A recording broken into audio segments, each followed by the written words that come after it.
Acts of the apostles அப்போஸ்தலர் நடபடிகள் 2வது அதிகாரம் 41 42 போடுங்க. அப்போஸ்தலர் நடபடிகள் 2வது அதிகாரம் 41 42. அவருடைய வார்த்தையை சந்தோஷமாய் ஏற்றுக்கொண்டவர்கள் ஞானஸ்தானம் பெற்றார்கள். அன்றைய தினம் ஏறக்குறைய 3000 பேர் சேர்த்து கொள்ளப்பட்டார்கள். அடுத்த வசனம், அவர்கள் அப்போஸ்தலருடைய உபதேசத்திலும் அந்யோன்யத்திலும் அப்பம் பிட்கதிலும் ஜெபம் பண்ணுதலிலும் உறுதியாய் தரித்திருந்தார்கள். ஆமென். ஸோ 41வது வசனத்தோட தான் நம்ம போன தடவை முடிச்சோம். ஸோ பார்ட் 8, பாகம் 8, 41வது வசனம் 41, அந்த வசனத்தை போடுங்க. 41 அந்த வசனத்தோட முடிச்சிட்டோம். ஞானஸ்தானத்தை குறித்து அதனால பேசியிருக்கிறேன். வாட்டர் பேப்டிசம், ஜலத்தினால் எடுக்கிற அந்த ஞானஸ்தானம், முழுக்கு ஞானஸ்தானம்னுவாங்க, இமர்ஷன் பேப்டிசம், அதை பத்தி நான் பேசியிருப்பேன். இப்போ இன்னைக்கு வந்து நம்ம தொடர்ந்து பேச போறோம். 42ல இருந்து இன்னைக்கு நம்ம தொடர்ந்து பேச போறோம்.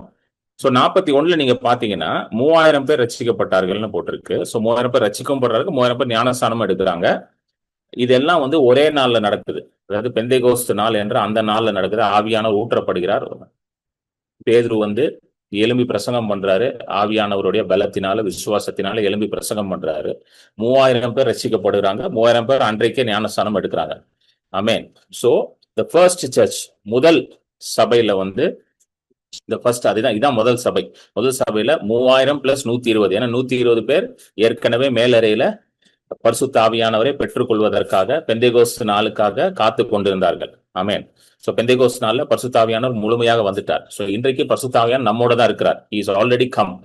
ஆங்கிலத்துல ரொம்ப அழகா வரும். அப்போஸ்தலர் 2:1 போடுங்க. அந்த வசனத்தை பார்த்துட்டு நம்ம தொடர்ந்து 2:1, 2:1, 2வது அதிகாரம் முதல் வசனம். பெந்தேகோஸ்து என்னும் நாள் வந்தபோது அப்படின்னு தமிழ்ல வந்து என்னும் நாள் வந்தபோதுன்னு இருக்கு. ஆனா ஆங்கிலத்துல பாத்தீங்கன்னா when the day of Pentecost had fully come, அந்த fully come முழுமையாக வந்ததுன்னு எழுதி இருக்கணும். தமிழ்னா வெறும் வந்த போதுன்னு இருக்கு. fully come தான் ரொம்ப முக்கியம். ஏன்னா fully comeனா பரிசுத்த ஆவியானவர் ஊற்றப்பட்டு விட்டார். Hallelujah. The Holy Spirit has been sent to the earth. ஆண்டவர் வந்து வாக்கு பண்ணினபடியே யோவான் 14, 15, 16 ஆண்டவர் வந்து வாக்கு பண்றார். இயேசு கிறிஸ்து, நான் போகிறது நல்லது, நான் போன பிறகு பரிசுத்த ஆவியானவரை நான் அனுப்புவேன் அப்படின்னு அவர் வாக்கு பண்ணுகிறார் சீஷர்களுக்குள்ள. அது நிறைவேறிச்சு. எப்ப நிறைவேறிச்சு என்றால் அப்போஸ்தலர் 2:1 நிறைவேறிச்சு. அந்த day of Pentecost was fully come. Pentecost என்னும் நாள் வந்தபோது. ஆமென். சோ இன்றைக்கு பரிசுத்த ஆவியானவர் நம்மோடு தான் இருக்கிறார், நமக்குள்ளே வாசம் செய்கிறார். He is with us and he lives in us. இது ரொம்ப முக்கியமானது. நமக்குள்ள வாசம் செய்கிறார். அவர் வந்து வந்து போகிறவர் கிடையாது. He is not a visitor. நல்லா புரிஞ்சுக்கணும். He is not a visitor, but he is dwelling. ஆமென். அவர் வந்து ஒரு ஒரு ஒரு ஒரு ஒரு எப்படி சொல்ற, விருந்தாளி கிடையாது வந்து போறதுக்கு. அவர் நமக்குள்ளே வாசம் செய்கிறவராக இருக்கிறார். He is dwelling in us. He is not vacationing, he is dwelling in us. Amen. So 42 போடுங்க. திரும்ப அந்த வருஷம் போடுங்க. 42. சோ ஆதி திருச்சபை, முதல் ஆதி திருச்சபை 3000 பேர் இருக்காங்க. இதான் ஃபர்ஸ்ட், இப்பதான் ஃபார்ம் ஆகுது.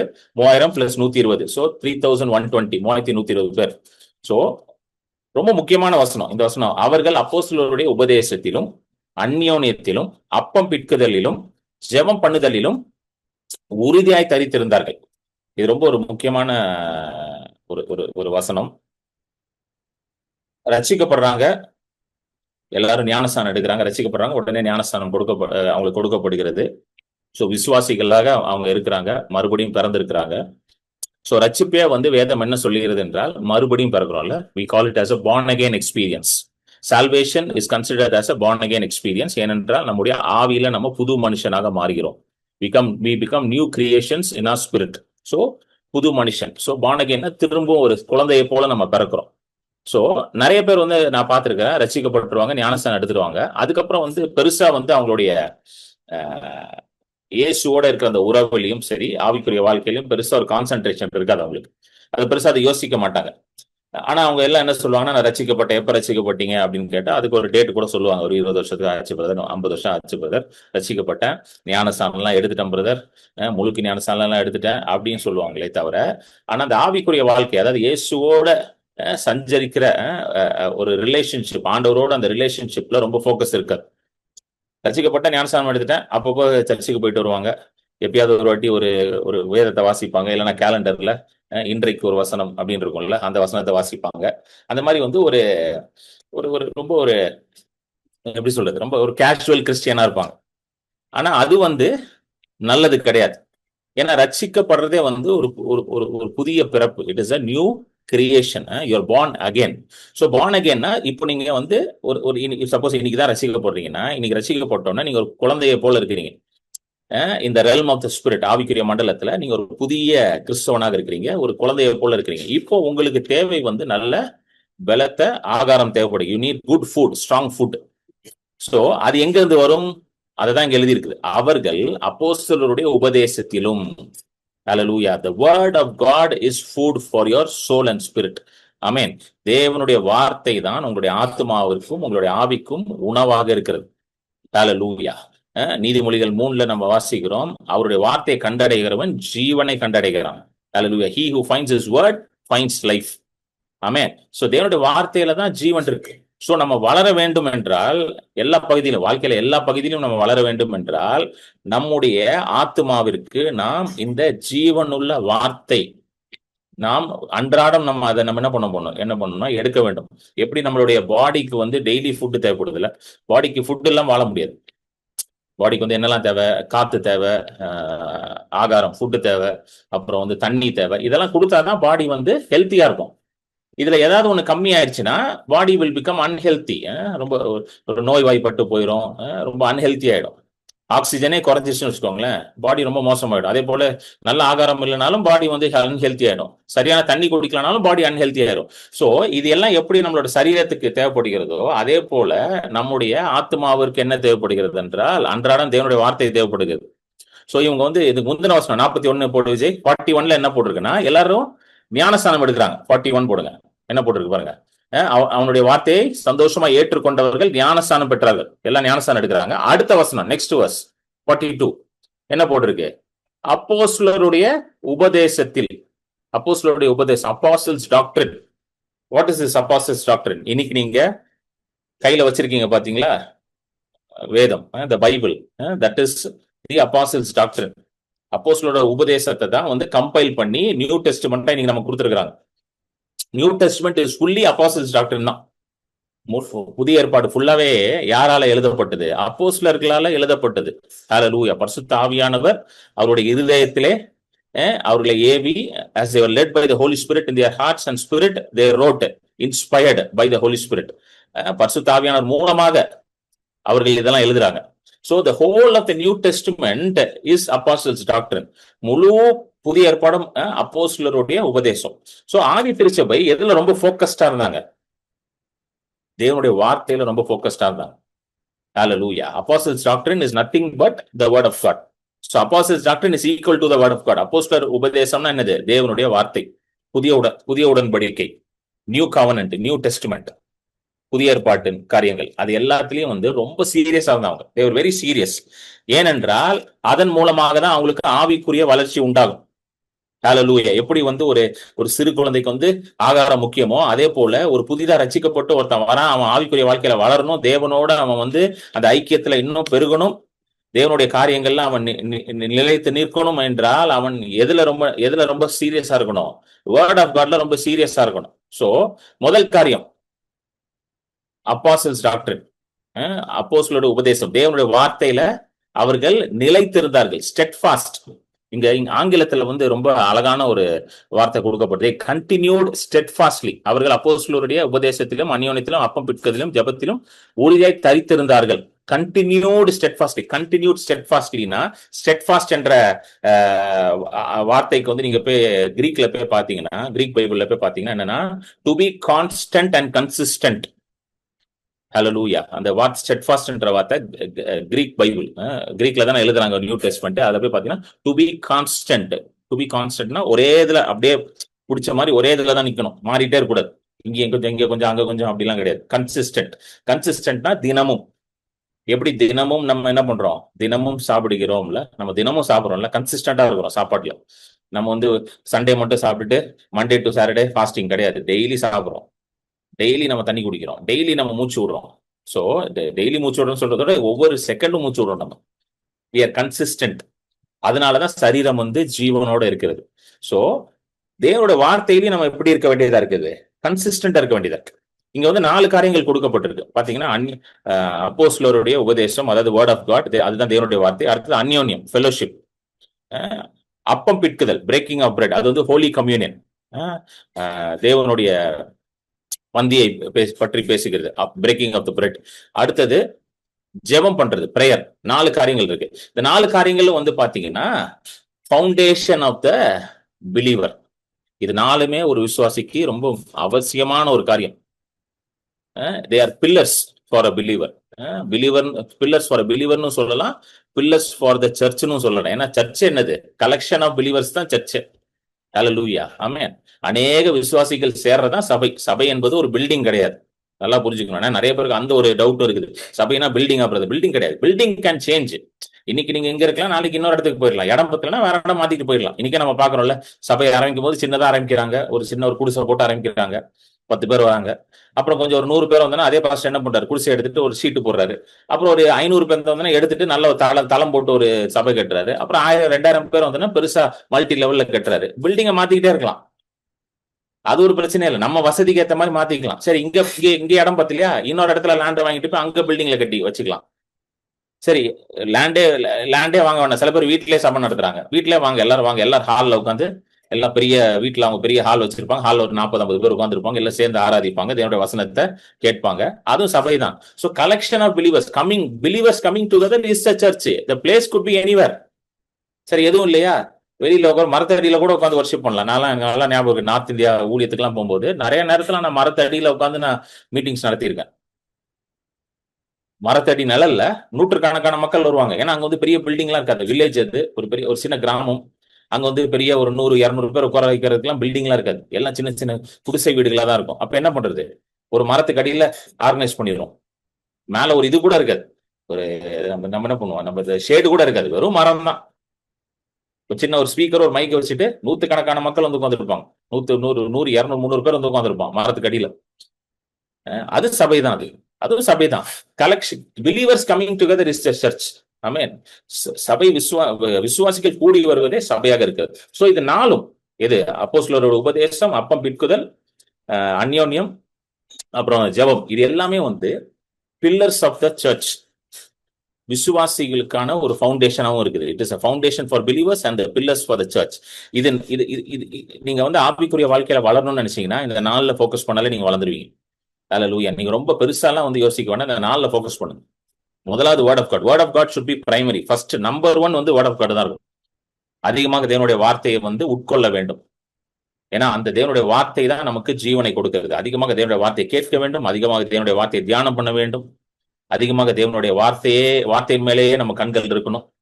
பாருங்க, தேவனுடைய வார்த்தை எந்த அளவுக்கு வந்து வல்லமையா இருக்குன்னா, நமக்கு சமாதானமே தேவனுடைய வார்த்தையில இருந்தா வருது. நிறைய பேர் வந்து சமாதானம் இல்லை அப்படின்னு சொல்லுவாங்க. எனக்கு சமாதானமே இல்லை பிரதர், சமாதானம். நம்ம என்ன நினைக்கிறோம்னா, சமாதானம் என்றால் எந்த பிரச்சனையும் இருக்காது, அதான் சமாதானம். கிடையாது. வேதம் அப்படி சொல்லவே இல்லை. if there is no problem, then there will be peace. This is the definition that the world is giving. உலகம் வந்து இப்படிப்பட்ட ஒரு டெபினிஷன் தான் கொடுக்கும். பிரச்சனையே இல்லையா, அப்பனா சமாதானம். அதுதான் உலகம் சொல்லும். ஸோ நம்மளும் நினைக்கிறோம் பிரச்சனையே இருக்கக்கூடாது. ஸோ ஏதாவது ஒரு பிரச்சனை வந்துச்சுன்னா சமாதானம் கிடையாது. எப்படி சமாதானம் வருமா? பிரச்சனையே இல்லாத இடத்துல கூட சமாதானம் இல்லாம இருக்கலாம். எப்படி சமாதானம் வருமா? வேதம் சொல்லுகிறது. ஏசாயா 26 3வது வசனம், ஐசாயா 26:3. ரொம்ப அருமையான வசனம். இதை குறித்துக் கொள்ளுங்க, ரொம்ப முக்கியமான வசனம். ஐசாயா 26:3. ஏசாயா 26:3 போடுங்க.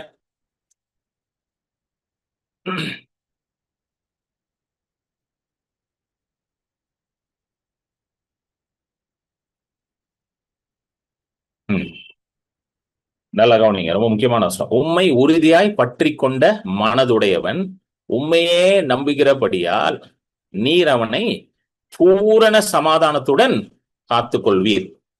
You will keep him in perfect peace whose mind is stayed on you because he trusts in you. உம்மை உறுதியாய் பற்றி கொண்ட மனதுடையவன், உண்மையே நம்பி இருக்கிறவன். அது ஆங்கிலத்துல ரொம்ப அழகா, whose mind is stayed on you. அப்படின்னா என்னது? ஸ்டேட் ஆன் யூன்னா தேவன் மேல மனது இருக்கிற மனிதன். தேவன் மேல எப்படி மனசை வைக்கிறது? தேவனோட வார்த்தையின் மேல உங்க மனசை வைக்கும் போது தேவன் மேல நீங்க மனசை வைக்கிறீங்க. When you keep your mind, your heart, your intentions, your thinking on the word of God, you're keeping your mind on God. Hallelujah. Amen. அப்படி இருக்கிற மனுஷன் எப்படி இருப்பானா? பூரண சமாதானத்தோட இருப்பான். சோ சுத்தி சுத்தி புயல் அடிக்கலாம், ஆனா உங்க மனசு ஃபுல்லா தேவனுடைய வார்த்தையின் மேல இருக்குது, தேவன் மேலே தான் இருக்கு உங்க மனசு. சோ சுத்தி புயல் அடிக்கும் போது நீங்க எப்படி இருப்பீங்க? சமாதானம் இருப்பீங்க. இயேசு அப்படித்தானே இருந்தார். மார்க் 4வது அதிகாரத்துல இயேசு அப்படிதான் இருக்கிறார். சுத்தி புயல் அடிக்குது, படகுல போறாங்க, எல்லாரும் கத்திக்கிட்டு இருக்கான் படகுல, 12 சீசன் அழுதுகிட்டு இருக்கான், இயேசு மட்டும் தூங்கிட்டு இருக்காரு. எப்படி இயேசுக்கு மட்டும் தூக்கம் வருது? இயேசு மனுஷனா தான் இருக்கிறாரு. இயேசு அங்க ஆவியில இல்ல, மாம்சத்துலதான் இருக்கிறாரு, தூங்கிட்டு இருக்கிறாரு. புயல் அடிக்குது, இவனுங்கெல்லாம் ஐயோ அம்மான்னு கத்திக்கிட்டு இருக்கானுங்க, மரித்து போயிருவோம் ஆண்டவரேன்னு சொல்லி அலறிட்டு இருக்கானுங்க. இயேசு மட்டும் எப்படி சமாதானத்தோட இருக்கிறாரு? ஏன்னா அவருடைய மனசு ஆண்டவர் மேல இருக்குது, பிதா மேல இருக்கு. அதனால நிம்மதியா தூங்குறாரு. ஏன்னா அவருக்கு தெரியும், பிதா மேல மனசு இருந்துச்சுன்னா சமாதானத்தோட இருப்போம், சமாதானத்தோட இருந்தா நிச்சயமா வெற்றி நமக்கு தான் அவருக்கு தெரியும். சோ சமாதானத்தோட இருக்க பழகிட்டீங்கன்னா வெற்றி நிச்சயம். சொல்லுங்க, வெற்றி நிச்சயம். If you learn to be at peace, if you learn to put your mind on God, hallelujah, எப்பொழுதும் சமாதானத்தோட இருக்க கற்றுக்கொண்டு, எப்பொழுதும் உங்க மனதை கர்த்தர் மேலேயும் அவர் வார்த்தை மேலும் வைக்க கற்றுக்கொண்டீர்கள் என்றால் உங்களுக்கு வெற்றி நிச்சயம். You will definitely see the victory in your life. Amen. So வந்துருங்க திரும்ப 42 அப்போஸ்தலர் 2:42. சோ இது 4 தான் ஒரு விசுவாசிக்கு என்னது ரொம்ப அடித்தளமாக இருக்குது. It is the 4 pillars. 4 pillars. Amen. So முதல்ல தேவனுடைய வார்த்தை, அடுத்தது அந்யோன்யம், ஃபெலோஷிப். இந்த ஃபெலோஷிப்ன்ற வார்த்தை கிரீக்ல கொய்னோனியா அப்படின்ற ஒரு வார்த்தை யூஸ் பண்றாங்க. கொய்னோனியா அப்படின்ற ஒரு வார்த்தை அப்பனா ஷேர்டு லைஃப். அதாவது அதுக்கு நிறைய அர்த்தங்கள் சொல்றாங்க. ஒன்னு ஷேரிங், இன்னொன்னு பார்ட்டிசிபேஷன், இன்னொன்னு கான்ட்ரிபியூஷன். ஸோ ஸோ கொய்னோனியா அப்படின்னா அதாவது 2 கைண்ட் ஆஃப் ஃபெலோஷிப் இருக்கு. One fellowship is having a active relationship with God, தேவனுக்கும் உங்களுக்கும் இருக்கிற ஒரு உறவு, அது வெர்டிக்கல் ஃபெலோஷிப். இன்னொன்னு ஹாரிசான்டல். ஹாரிசான்டல்னா உங்களுக்கும் மற்ற விசுவாசிகள்னா உங்களுக்கு ஆண்டவர் சில விசுவாசிகளை வச்சிருப்பார்ல, உங்களுக்குன்னு ஒரு நெருங்கிய விசுவாசி இருப்பாங்க, ஒரு நண்பர் இருப்பாங்க. someone you can share what the Lord has put in your heart. உங்களுக்கு உங்க மனதுல, இருதயத்துல, உங்க வாழ்க்கையில ஆண்டவர் செய்யறதை நீங்க அவங்களோட ஷேர் பண்ணலாம். அவங்க உங்களுக்காக ஜெபிப்பாங்க, நீங்க அவங்களுக்காக ஜெபிப்பீங்க. சோ 2 கைண்ட் ஆஃப் ஃபெலோஷிப்பும் தேவை, 2 கைண்ட் ஆஃப் அந்யோன்யம். ஒன்னு ஆண்டவரோட, இன்னொன்னு மற்ற விசுவாசிகளோட தேவை. சோ அந்த வேர்ட் கொய்னோனா அப்படின்ற ஒரு வேர்ட் யூஸ் பண்றாங்க. கொய்னோனியா சரி, கிரீக் வேர்டு அது. அப்படின்னா என்னது? Sharing, participation, contribution. Hallelujah. So நம்ம இது ரெண்டுத்திலையும் ஃபோக்கஸ் பண்ணும். Relationship with God and relationship with fellow believers, ரெண்டுத்தையும் ஃபோக்கஸ் பண்ணும். எபிரேயர் 10 போடுங்க, எபிரேயர் 10:24 போடுங்க, எபிரேயர் 10:24, அப்புறம் எபிரேயர் 10:25, ஹீப்ரூஸ் 10:24 and 25 போடு விஜய்.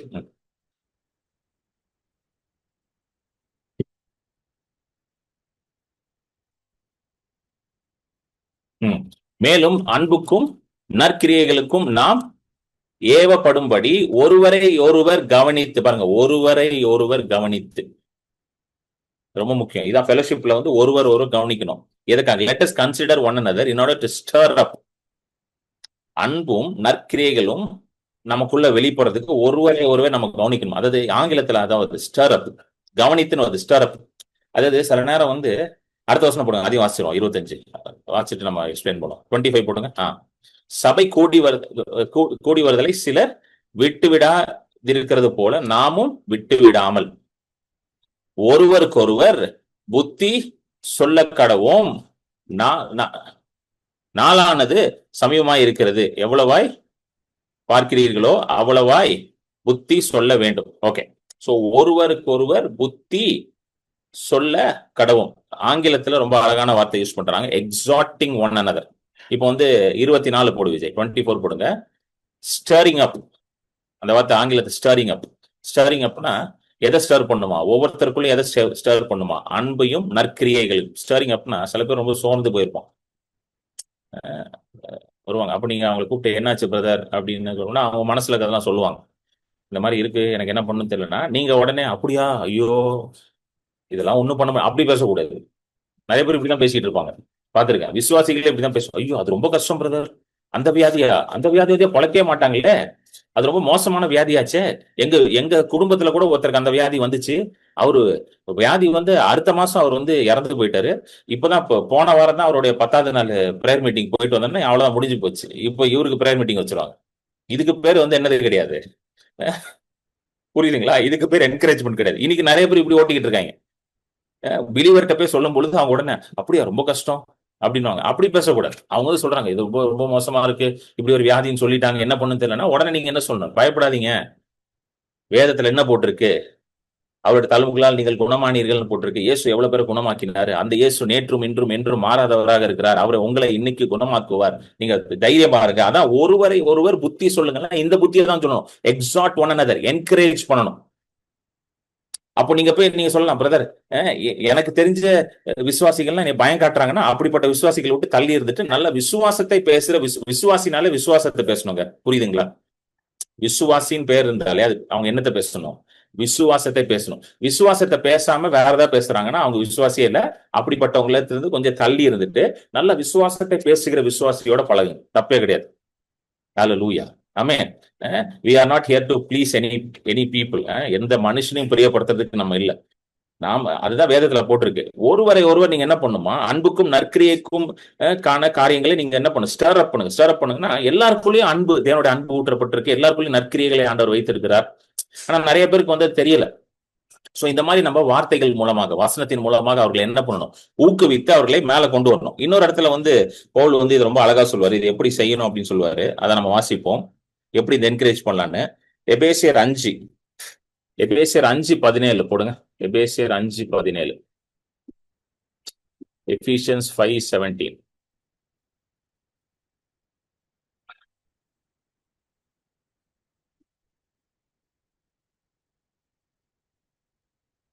ஓகே. சோ இது பாருங்க, இது ரொம்ப அழகா இருக்கும் அந்த வசனம். பாருங்க, ஆகையால் நீங்கள் மதியற்றவர்களா இராமல் கர்த்தருடைய சித்தம் இன்னதென்று உணர்ந்து கொள்ளுங்கள். அடுத்த வசனம், துர்மார்க்கத்திற்கு ஏதுவான மதுபான வெறி கொள்ளாமல் ஆவியினாலே நிறைந்து. 19வது வசனம், சங்கீதங்களினாலும் கீர்த்தனைகளினாலும் ஞான பாட்டுகளினாலும் ஒருவருக்கொருவர் புத்தி சொல்லி கொண்டு உங்கள் இருதயத்தில் கர்த்தரை பாடி கீர்த்தனம் பண்ணி. எப்படி ஒருத்தருக்கு ஒருத்தர் நம்ம என்கரேஜ் பண்ணுமா? ஒருத்தருக்கு ஒருத்தர் எப்படி புத்தி சொல்லணும்? சங்கீதங்களினாலும். சங்கீதம் என்னது? வேதத்துல இருக்குது, சாம்ஸ். சங்கீதங்களினாலும் கீர்த்தனங்களினாலும். அடுத்தது என்ன போடும்? ஞான பாட்டுகளினாலும், ஸ்பிரிச்சுவல் சாங்ஸ். இப்படி ஒருத்தர் நீங்க என்ன பண்ணி என்கரேஜ் பண்ணிக்கோங்க. சோ பேசிக்கலி அவர் என்ன சொல்றாரு? எப்பா ஒருத்தர் என்கரேஜ் பண்ணுமா? இல்ல நீ இன்னொரு விசுவாசிட்ட பேசணுமா? வேத வார்த்தையில என்ன இருக்கோ அதை பேசுன்றாரு. உனக்கு தெரிஞ்சது, உனக்கு உன் வீட்டுல நடக்கிறது, உன் குடும்பத்துல நடந்தது, டாக்டர் சொன்னது, அவன் சொன்னது, இவன் சொன்னது, அதெல்லாம் பேசாத. உன் எக்ஸ்பீரியன்ஸ பேசாத. வேதத்துல வார்த்தையில என்ன போட்டிருக்கோ அதை எடுத்து பேசு. ஏன் சங்கீதத்தை இங்க போட்டிருக்காருன்னா, சங்கீதம் வந்து ரொம்ப அருமையானது. ஏன்னா சங்கீதத்துல நீங்க நிறைய நேரம் பாத்தீங்கன்னா, நான் ஒரு எக்ஸாம்பிள் காட்டுறேன் பாருங்களேன். சங்கீதம் வந்து தாவீது வந்து சும்மா கிடையாது. தாவீதை ஏன் ஆண்டவர் வந்து இருதயத்துக்கு ஏற்றவன்னு சொன்னார்னா சும்மாலாம் சொல்லல. அவர் ரொம்ப அழகா ஆண்டவரோட இருதயத்தை புரிஞ்சு நடக்கிற ஒரு மனுஷன். பாருங்க, ஒரு எக்ஸாம்பிள் இருங்க.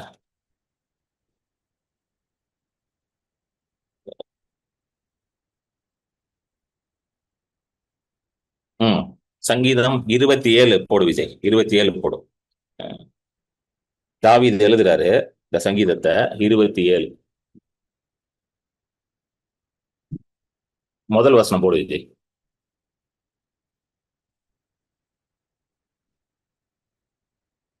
பாருங்க, இது ஃபர்ஸ்ட் வசனம் எப்படி ஸ்டார்ட் ஆகுதுன்னா, கர்த்தரின் வெளிச்சமும் என் ரட்சிப்புமானவர், யாருக்கு பயப்படேன்? கர்த்தரின் ஜீவனின் பலனானவர், யாருக்கு அஞ்சுவேன்? என் சத்துருக்களும் என் பகையனருமாகிய பொல்லாதவர்கள் என் மாம்சத்தை பட்சிக்க என்னை நெருக்குகையில் அவர்களே இடறி விழுந்தார்கள். வசனம் மாறவே இல்லை விஜய். ஒரு முதல் வசனத்துல இருக்கு. புரியுதுங்களா? எப்படி ஸ்டார்ட் பண்றாரு பாருங்க. முதல் வசனத்துல கர்த்தரின் வெளிச்சம் என் ரட்சிப்பு எல்லாம் சொல்லிட்டு, அடுத்ததுல எப்படி சொல்றாரு? என் சத்துருக்கள் என் மாம்சத்தை பச்சிக்க வராங்க, அவங்க எல்லாம் இடறி போயிடுவாங்க. So basically this psalm is exhibiting his unchanging faith on God. அதாவது தேவன் மேல அவருக்கு இருக்கிற அந்த விசுவாசத்தை, பகிரங்கமான விசுவாசம், ஒரு முரட்டு விசுவாசத்தை இது காண்பிக்குது. ஏன்னா சுத்தி சத்துருக்கள் இருக்கிறாங்க, என் மாம்சத்தை பற்றி போட வராங்க. ஆனா அவர்கள்லாம் எப்படி வருவாங்களா? இடறி விழுவார்கள். ஏன்? முதல் வசனத்துல சொல்றார், கர்த்தரே என் வெளிச்சம் என் ரட்சிப்புமானார். ஃபர்ஸ்ட் வர்ஸ், கர்த்தரே என் வெளிச்சம் என் ரட்சிப்புமானார், யாருக்கு பயப்படுவேன்? இப்ப புரியுதுங்களா ஏன் சங்கீதத்துல இருந்து பேசணும்னு சொல்றாருன்ட்டு? இப்ப யாராவது வந்து ஐயோ இந்த இந்த இந்த வியாதி என் மாம்சத்தை கொண்டு போட்டுருமாமோ, இந்த இந்த மாம்சம் இந்த இந்த இந்த வியாதி என் மாம்சத்தை அரிச்சு போட்டுரும், டாக்டர் இப்படி சொல்லிட்டாரு அப்படின்னா இதை எடுத்து சொல்லுங்க. சங்கீதம் 27:1 எடுத்து சொல்லுங்க. கர்த்தர் என் வெளிச்சமும் என் ரட்சிப்புமானார், யாருக்கு பயப்படுவேன்? கர்த்தர் என் ஜீவனின் பெலனானார், யாருக்கு அஞ்சுவேன்? எப்ப பயப்படாதப்பா, கர்த்தர் தான் வெளிச்சம், அவர் தான் ரட்சிப்பு, அவர் தான் ஜீவன். ஒன்னும் ஆகாது. உன் மாம்சத்தை பட்சித்து போட வருகிற அந்த வியாதி வந்து கீழே விழுந்து போகும், ஒன்னும் பண்ண முடியாது. The disease that is trying to eat your flesh will die in the name of Jesus அப்படின்னு சங்கீதத்துல இருந்து பேசுங்க. ஹல்லேலூயா. இப்ப புரியுதுங்களா? இப்படிப்பட்ட விசுவாசிகளோட நமக்கு என்ன தேவைப்படுகிறது? ஒரு ஐக்கியம் தேவைப்படுகிறது. Those who encourage you, exhort you, those who lift you up. திரும்ப வந்து விஜய், எபேசியர் 5:17. 5 எங்க விட்டோம் நம்ம? எந்த வசனத்தை விட்டோம்? ஸ்பீக்கிங் 19, சங்கீதனாலும் கீர்த்தனையினாலும் 19, ஞான பாட்டிகளாலும் ஒருவருக்கு ஒரு புத்தி சொல்லிக் கொண்டு உங்கள் இருதயத்தில் கர்த்தரை பாடி கீர்த்தனம் பண்ணி. அடுத்தது, நம்முடைய கர்த்தராகிய, அடுத்த வசனம், நம்முடைய கர்த்தராகிய இயேசு கிறிஸ்துவின் நாமத்தினாலே எப்பொழுதும் எல்லாவற்றிற்காகவும் பிதாவாகிய தேவனை ஸ்தோத்தரித்து. ஹல்லேலூயா. எல்லாவற்றுக்கும் தேவனுக்கு ஸ்தோத்திரம் சொல்லணும். எல்லாவற்றிற்கும் சொல்லுங்க, எல்லாவற்றுக்கும். அடுத்தது, தேவ பயத்தோட ஒருவருக்கொருவர் கீழ்ப்படிந்திருங்கள். Submitting yourselves one to another in the fear of God. Submitting yourselves one to another in the fear of God. ரொம்ப முக்கியம். சப்மிட்டிங் யோர் செல்ஃப், இது என்ன சப்மிஷன் பேசுனா, இது ஃபெலோஷிப், அந்த சப்மிஷனை பத்தி பேசுது. சில பேர் வந்து பாத்தீங்கன்னா என்ன சொல்லுவாங்கன்னா, நான் வந்து யார் சொன்னாலும் கேட்க மாட்டேன், நான் ஆண்டவர் சொன்னாதான் கேட்பேன், எந்த மனுஷன் சொன்னாலும் கேட்க மாட்டேன். அப்பனா ஆண்டவர் சொன்னாலும் கேட்க மாட்டான்னு அர்த்தம். அவன் தான் அப்படி பேசுவான். எத்தனை பேர் புரியுது? எந்த மனுஷன் சொன்னாலும் கேட்க மாட்டான், ஆண்டவர் சொன்னா மட்டும் தான் கேட்பேன்னு சொல்றானா, அவன் ஆண்டவர் சொன்னாலும் கேட்க மாட்டான்னு அர்த்தம். ஏன்னா நிறைய நேரம் நான் பார்த்துட்டேன் என் வாழ்க்கையில, ஆண்டவர் வந்து ஒரு இக்கட்டான சூழ்நிலையில நம்ம இருக்கும்போது ஏதோ ஒரு மனுஷன் வழியா தான் வார்த்தையை அனுப்புறாரு.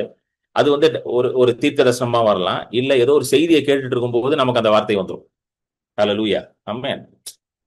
ஏன்னா நம்ம ரொம்ப இக்கட்டான சூழ்நிலையில இருப்போம். என்னடா எப்படியே அந்த சூழ்நிலை போட்டு நம்மளை போட்டு அமுக்கிட்டு இருக்கோம், அழுத்திக்கிட்டு இருக்கோம். நம்மளுக்கு வேதம் வாசிக்கிறதுக்கும் ட்ரை பண்ணுவோம், ஆனா நமக்கு அப்படியே மைண்ட் எல்லாம் அப்படியே ஒரு மாதிரி இருக்கும், என்ன பண்ணே தெரியாது, இருதயம் வந்து கலங்கி போய் கிடக்கும். ஜெபம் பண்ணுவோம், ஆனாலும் ஒரு மாதிரி இருக்கும். எல்லாமே ஆண்டவர் என் கூட இருக்கிறான்னு தெரியும், ஆனாலும் ஒரு மாதிரி ஒரு ஃபீலிங் இருக்கு. எத்தனை பேர் அதை உணர்ந்துருக்கீங்க? ஆனாலும் ஒரு பெரிய இது இருக்காது. அப்போ வந்து அந்த நேரத்துல ஒரு மெசேஜ் கேட்பீங்க, கரெக்டா ஆண்டவர் உங்களுக்கு ஒரு வார்த்தையை அனுப்பிடுவார். எத்தனை பேர் அதை உணர்ந்திருக்கீங்க? நான் நிறைய உணர்ந்திருக்காரு. இல்ல யாராவது ஒரு விசுவாசியை நீங்க சந்திப்பீங்க, அந்த விசுவாசி உங்களுக்கு ஒரு வார்த்தையை கொடுப்பார். ஏதோ ஒரு ஊழியக்காரர் சந்திப்பீங்க, அவர் கரெக்டா உங்களுக்கு அந்த தேவையான அந்த வார்த்தையை கொடுத்துருவார். ஹல்லேலூயா. சோ தேவ பக்தியோட ஒருவருக்கொருவர் கீழ்ப்படிந்திருங்கள். Submitting to one another. This is very important in fellowship. இது ரொம்ப முக்கியம். அது சப்மிட்டிங் டு ஒன் another. ஹல்லேலூயா. நிறைய பேர் வந்து இந்த ஸ்பிரிச்சுவல் சப்மிஷன் நிறைய பேர் என்ன நினைக்கிறாங்கன்னா, அது கொஞ்சம் மிஸ்யூஸும் பண்ணிட்டாங்க. ஸ்பிரிச்சுவல் சப்மிஷன் வந்து என்ன பண்ணிட்டாங்கன்னா, நீங்க ஸ்பிரிச்சுவல் ஃபாதர்ன்ற கான்செப்ட் எல்லாம் உள்ள கொண்டு, அதாவது ஆவிக்குரிய தந்தைன்னு ஒரு கான்செப்ட் எல்லாம் உள்ள கொண்டு வந்து, நீங்க எது பண்ணாலும் அவர்கிட்ட சொல்லிட்டு தான் பண்ணணும், அவர் சொல்லலாம் நீங்க பண்ணக்கூடாது, அப்படி போட்டு ரொம்ப ஒரு மாதிரி கொண்டு போயிட்டாங்க. அப்படியும் கிடையாது, நல்லா புரிஞ்சுக்கணும். சரிங்களா? இப்ப என்னுடைய வாழ்க்கையிலே எனக்கும் ஆவிக்குரிய தந்தைகள்லாம் இருக்கிறாங்க. I have spiritual fathers and mentors in my life. ஆனா அவங்க யாருமே என்னை கண்ட்ரோல்லாம் பண்ண மாட்டாங்க. அவங்க எல்லாருமே வந்து எனக்கு ஆலோசனை கொடுப்பாங்க. கவுன்சில் கொடுப்பாங்க. ஆனா கண்ட்ரோல்லாம் பண்ண மாட்டாங்க. நீங்க என்கிட்ட சொல்லிட்டு தான் பண்ணணும், என்கிட்ட சொல்லிட்டு பண்ணலன்னா உன் மேல சாபம் வந்துடும். ஏன்னா சில இடத்துல நான் பாத்திருக்கேன், நீங்க வந்து அந்த ஆவிக்குரிய மென்டர்கிட்ட சொல்லிட்டு போலன்னா அவர் உங்களை திட்டி விட்டுருவாரு. என்கிட்ட சொல்லலையா, அவ்வளவுதான், கர்த்தருடைய சபிச்சிடும், அப்படிலாம் சொல்லுவோம். அப்படிலாம் கிடையாது. நல்லா புரிஞ்சுக்கோங்க. நம்ம எல்லாருக்குமே வந்து ஒரு ஆவிக்குரிய மென்டர் உள்ளே இருக்கிறார். ஃபர்ஸ்ட் ஆவிக்குரிய மென்டர் யாரு தெரியுமா? பரிசுத்த ஆவியானவர் தான். The first spiritual mentor is the Holy Spirit, who is always inside of you. ஆமென். ஹல்லேலூயா. அவருடைய பேர் என்னதுங்க? தேற்றவாளன், the comforter, helper, பாராக்ளீட்டோஸ்னா அட்வொகேட், உங்களுக்காக பரிந்து பேசுகிறவர், பிதாவின் இடத்துல உங்களுக்காக நிக்கிறவர். அவர் தான் உங்களுக்குள்ள இருக்கு, அவர் தான் ஃபர்ஸ்ட். ஆனாலும் இந்த மாதிரி நம்மளுக்கு மாம்சத்திலேயே நமக்கு இந்த மாதிரி தேவைப்படுகிறார். நமக்கு ஆவிக்குரிய நண்பர்கள் தேவைப்படுறாங்க, ஆவிக்குரிய தலைவர்கள் தேவைப்படுறாங்க. அவங்க மூலியமா கர்த்தர் நிறைய காரியங்களை பேசுவார். ஹல்லேலூயா. அதனாலதான் submitting to one another in the fear of God. Submitting to one another in the fear of God. என்கிட்ட சில பேர் ஆலோசனை கேட்க வருவாங்க. வந்துட்டு, அண்ணா நீங்க வந்து எனக்கு ஒரு ஸ்பிரிச்சுவல் மென்டரா வந்து எனக்கு ஆலோசனை கொடுங்க. நிறைய பேர் கேட்டிருக்காங்க. நான் எல்லாத்தையுமே ஒன்னே ஒண்ணுதான் சொல்லுவேன். இந்த பாருங்கம்மா, உங்களுக்கு ஃபர்ஸ்ட் ஸ்பிரிச்சுவல் மென்டர் வந்து ஆவியானவர் தான். இது நான் எல்லாருக்குமே சொல்லி கொடுத்துருக்கேன். நம்ம மீட்டிங் அட்டன் பண்றவங்களுக்கே நான் சொல்லி கொடுத்துருக்கேன். ஃபர்ஸ்ட் ஸ்பிரிச்சுவல் மென்டர் வந்து ஆவிக்குரிய பரிசுத்த ஆவியானவர் தான் உங்களுக்கு முதல்ல. தேவனுடைய வார்த்தை தான் உங்களுக்கு பிரதானமாக தேவனுடைய ஆலோசனை கொண்டு வருகிற ஒரு வழியாக இருக்குது. The word of God is the primary way the counsel of God comes to you. Hallelujah. Amen. அப்படி இருந்தோ நீங்க என்கிட்ட ஜெபத்தினால சில ஆலோசனை கேட்டீங்கன்னா நான் ஜெபித்து விட்டு நான் ஆலோசனை கொடுப்பேன். ஆனா நீங்க அந்த ஆலோசனை வச்சு நீங்களும் ஜெபிக்கணும். நல்லா கவனிங்க. நான் என்கிட்ட ஆலோசனை கேட்பாங்க, நான் ஜெபித்துட்டு அவங்களுக்கு ஆலோசனை கொடுப்பேன், இப்படி பண்ணுங்க ஆண்டவர் இப்படி சொல்றாரு அப்படின்னா நீங்க அதை எடுத்து என்ன பண்ணணும்? You have to pray with that. நீங்க அதை எடுத்து ஜெபிக்கணும். ஆண்டவரே இப்படி வந்து ஒரு வார்த்தை எனக்கு வந்திருக்குது, தேவ மனுஷன் இப்படி ஒரு வார்த்தை கொடுத்திருக்கிறாரு, இதை குறித்து நீங்க என்ன சொல்றீங்க? Do I have to go with this or you have something else or is it really from you? நீங்க கேட்கணும். நிறைய பேர் அது பண்றது இல்ல. நீங்க சொல்லுங்க பிரதர், நீங்க ஜெபம் பண்ணி நீங்க சொல்லுங்க பிரதர், இந்த பொண்ணா அந்த பொண்ணா நீங்க சொல்லுங்க, நீங்க சொல்ற பொண்ணா நான் கட்டிக்கிறேன்.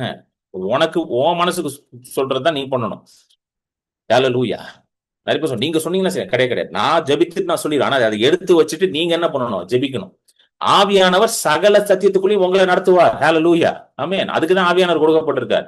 The Holy Spirit in you will lead you into the truth. ஹல்லேலூயா. புரியுதுங்களா? சோ அதான் சொல்ற பாருங்களேன், fellowship should be both ways, vertical and horizontal. அந்த ஐக்கியம், அந்த அந்யோன்யம் ரெண்டு பக்கம் இருக்கு. தேவனோடும் இருக்கணும், சக விசுவாசிகளோடும் இருக்கணும். புரிஞ்சிருச்சிங்களா? அடுத்தது 42 போடு விஜய். அப்போஸ்தலர் 2:42. அடுத்தது என்ன? அப்பம் பிட்குதல், breaking of bread, very important. அப்பம் பிட்குதலை பத்தி புதிய ஏற்பாட்டுல வந்து அதிகமாக இதை வந்து அவங்க பின்பற்றுறாங்க. இன்னைக்கு வந்து அதை ஒரு சடங்காச்சாரமா மாத்திட்டாங்க. இன்னைக்கு வந்து it is more like ritual. மாசத்துக்கு ஒரு தடவை வந்து சபையில அப்பம் பிட்கிறாங்க. ஆனா புதிய ஏற்பாட்டுல நீங்க பாத்தீங்கன்னா it was a daily thing. வீடுதோறும் அப்பம் பிட்டார்கள். இதே இதுல 40 இதே அதிகாரத்துல போடுங்க, 46 போடு விஜய். 46 இதே அதிகாரத்துல 46. அவர்கள் ஒருமனப்பட்டவர்களாயும் தேவாலயத்தில் அனுதினமும் தரித்திருந்து வீடுகள் தோறும் அப்பம் பிட்டு மகிழ்ச்சியோடும் இருந்தார்கள். அதாவது வீடுகள் தோறும், அதாவது in every believers house there was breaking of bread. எல்லா விசுவாசியோட வீட்லயும் தினமும் என்ன பண்ணாங்க? அப்பம் பிட்டார்கள். சோ அப்பம் பிட்கிறதுனா என்னது? அப்பம் பிட்கிறதுனா என்னன்னா, இது வந்து ஏதோ அப்பத்தை பிச்சு சாப்பிட்ற அது கிடையாது. It is not just talking about having a meal. ஏதோ ஒரு சாப்பாடை பத்தி பேசல. இது வந்து தேவனுடைய பந்தி. ஏன்னா இயேசு, நல்லா புரிஞ்சுக்கணும். இன்னைக்கு நம்ம வந்து இதை பத்தி நான் நிறைய பேசியிருக்கேன், டீட்டெயிலா பேசியிருக்கேன். என்னோட யூடியூப் சேனல்ல போய் பாருங்க. பட் ஷார்ட்டா சொல்லிடுறேன்.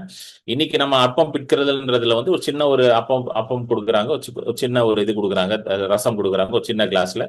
அப்பம் பிட்கிறது வந்து it was having a full meal with the consciousness of Christ.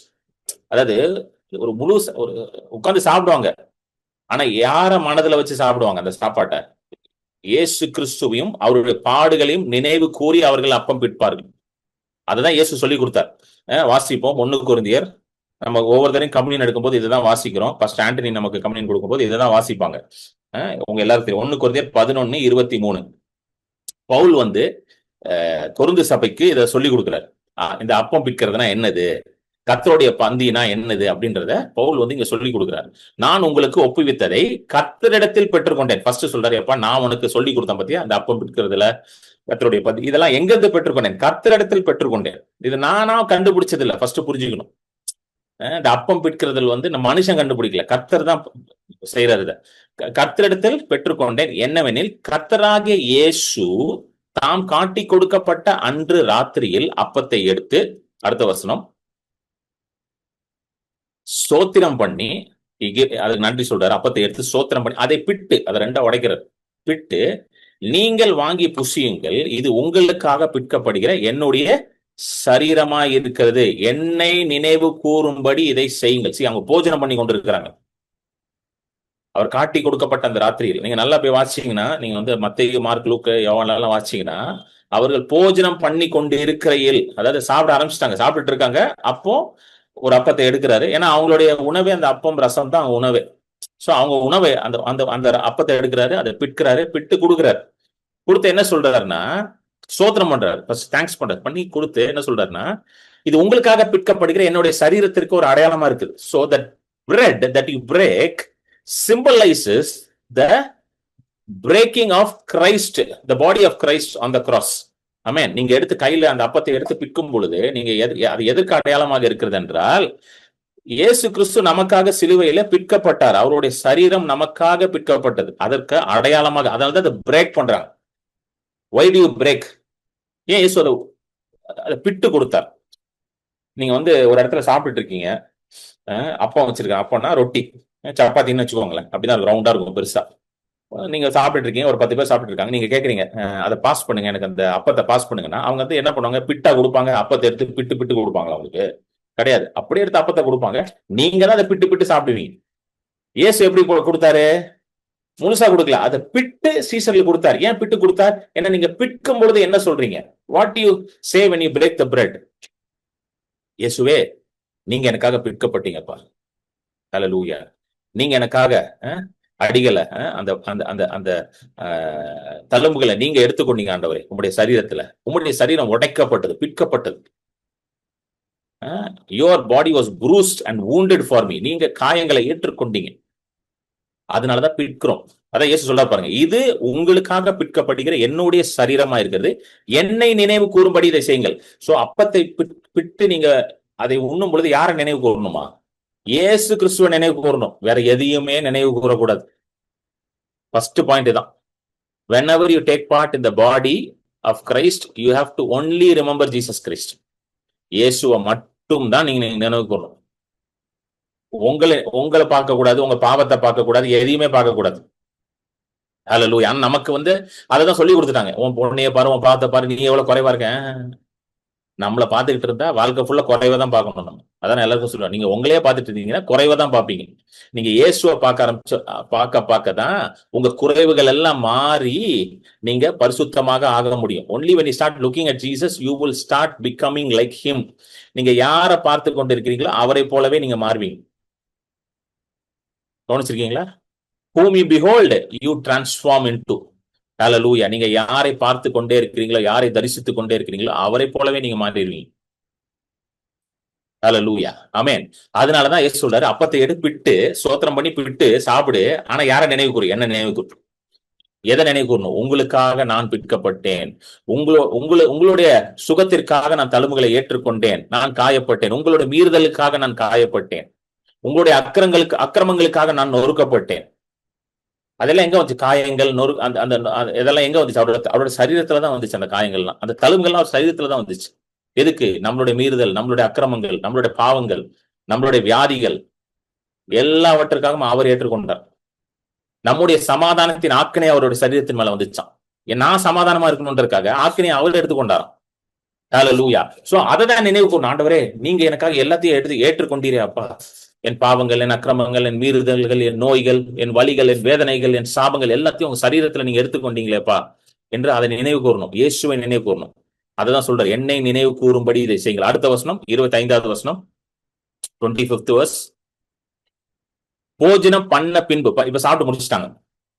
சாப்பிட்டு முடிச்சோன்னா அவங்க என்ன பண்ணுவாங்க? யூதர்கள் சாப்பிட்டு முடிச்சோன்னா அந்த ரசத்தை குடிப்பாங்க, திராட்சை ரசத்தை எடுத்து குடிப்பாங்க. போஜனம் பண்ண பின்பு அவர்கள் அவர் அந்தபடியே பாத்திரத்தையும் எடுத்து, இந்த பாத்திரம் என் இரத்தத்தினாலாகிய புதிய உடன்படிக்கையா இருக்கிறது, நீங்கள் இதை பானம் பண்ணும் போதெல்லாம், அடுத்து திரும்பவும் சொல்றாரு, என்னை நினைவு கூறும்படி இதை செய்யுங்கள் என்றார். நீங்கள் இதை பானம் பண்ணும் போதெல்லாம், அது கௌரவம். ஃபர்ஸ்ட் அந்த ரசத்தை என்ன சொல்றாரு? இது புதிய உடன்படிக்கையாக இருக்குது. அப்படின்னா it is the blood of the new covenant. புதிய உடன்படிக்கையின் ரத்தம் இதுதான். ரத்தம் எதுக்கு சிந்தப்பட்டுச்சு? நம்மளை மீட்கும்படி, பாவத்திலும் பிசாசில இருந்தும் நோயிலிருந்தும் பேயிலிருந்தும் நம்மை மீட்கும்படி ரத்தம் சிந்தப்பட்டது. The blood was shed so that we can be redeemed from the power of sin and sickness and Satan. Hallelujah. நம்மளை மீட் எடுக்கிறார், சாபத்திலிருந்து மீட் எடுக்கிறார், எல்லாவற்றிலிருந்து நம்ம மீட் எடுக்கிறார். அதுக்கு விலை கிரயமா என்ன கொடுத்தாரு? நம்முடைய ரத்தத்தையே கொடுக்கிறார். The price that was paid for your redemption was his blood. Amen. உங்களை மீட்கும்படி அவர் கொடுத்த விலை அவருடைய ரத்தமே. அதனாலதான் பிசாசு இயேசுவோட ரத்தத்தை பார்த்தா பயப்படுறோம். ஏன் இன்னைக்கும் இயேசுவோட ரத்தத்துக்கு வல்லமை இருக்குன்னா, ஏன்னா உங்களை மீட்டெடுத்ததே ரத்தத்தினாலதான். அடுத்தது, ஏன் இயேசுவோட ரத்தத்தை பார்த்தா பிசாசு இன்னும் பயப்படுறான்னா, இயேசுவோட ரத்தத்துலதான் ஜீவன் இருக்குது. There is life in the blood of Jesus. Hallelujah. So ஜீவன் இருக்கிறதுனால அவன் இன்னைக்கும் பயப்படுறான். பிசாசுக்கு வந்து ஜீவனை பார்த்தாலே பிடிக்காதுங்க. நல்லா புரிஞ்சுக்கோ, பிசாசுக்கு ஜீவனை பார்த்தாலே பிடிக்காது. He hates life.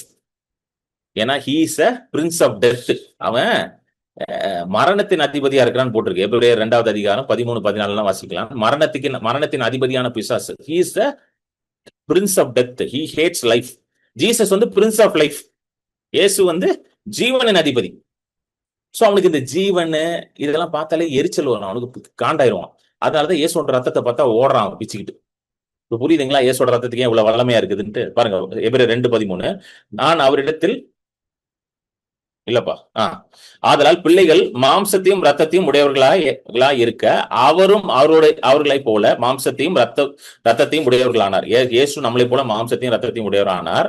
மரணத்துக்கு அதிகாரியாகிய பிசாஸ் புரியுதுங்களா? தமது மரணத்தினால் அழிக்கும்படிக்கு. சோ மரணத்துக்கு அதிகாரியான பிசாசை எப்படி அழிச்சாராம்? அவருடைய மரணத்தினால. எப்படி?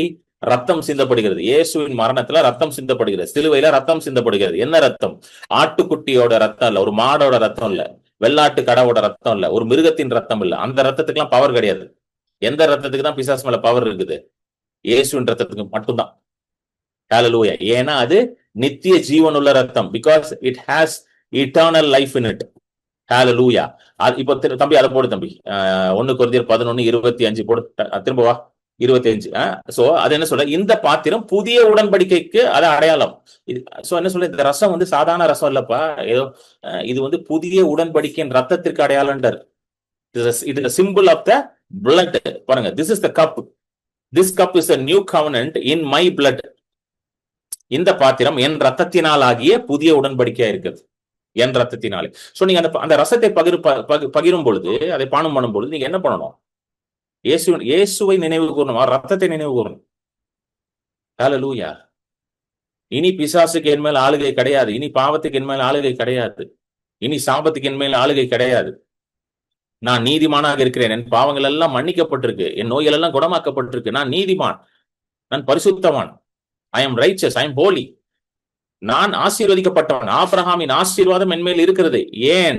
இயேசுவின் ரத்தம் எனக்காக சிந்தப்பட்டிருக்கு. இயேசுவின் ரத்தத்தினாலே நான் மீட்கப்பட்டிருக்கிறேன். இயேசுவின் ரத்தம் தான் என்னுடைய விலையாக இருக்கிறது. அதனால் இதைதான் நினைவு கூறணும். இது என்ன?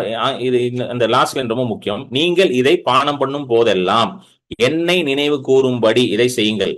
ஆங்கிலத்துல கரெக்டா this do as often as you drink it. as often as you drink it னா எப்பெல்லாம் உங்களுக்கு ஒரு வாய்ப்பு கிடைக்குதோ இயேசுடைய சரீரத்தையும் ரத்தத்தையும் நீங்க என்ன பண்ணணும்? எடுக்க வேண்டும்.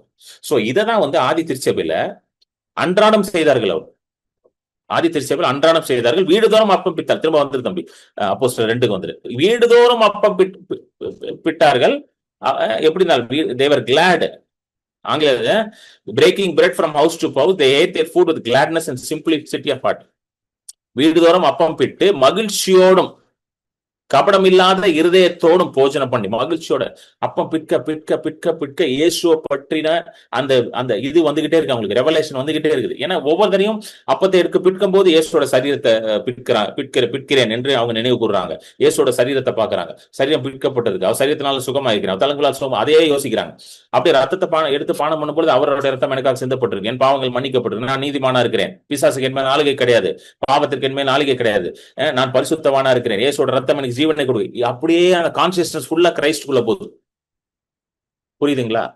That is the power of breaking bread. அப்பத்தை பிற்கிறதுக்கான வல்லமை. அதனால்தான் இதுல ரொம்ப ஸ்ட்ராங்கா இருந்தாங்க. ஒரு இடத்துல பாத்தீங்கன்னா இயேசு வந்து எம்மா ஒரு சீஷர்களோட நடந்து போவார். அந்த கதை கேட்டிருக்கீங்களா? எத்தனை பேருக்கு அந்த கதை தெரியும்? இயேசு உயிரோட எழும்பி இன்னொரு 2 பேர் நடந்து போனாங்க. எம்மா ஒரு சீஷர், ஏன்னா அவனுங்க அந்த ஊருக்கு தான் போவானுங்க. இயேசு அவங்க கூட நடந்து போவார். ஆனா இயேசுனே தெரியாது அவங்களுக்கு.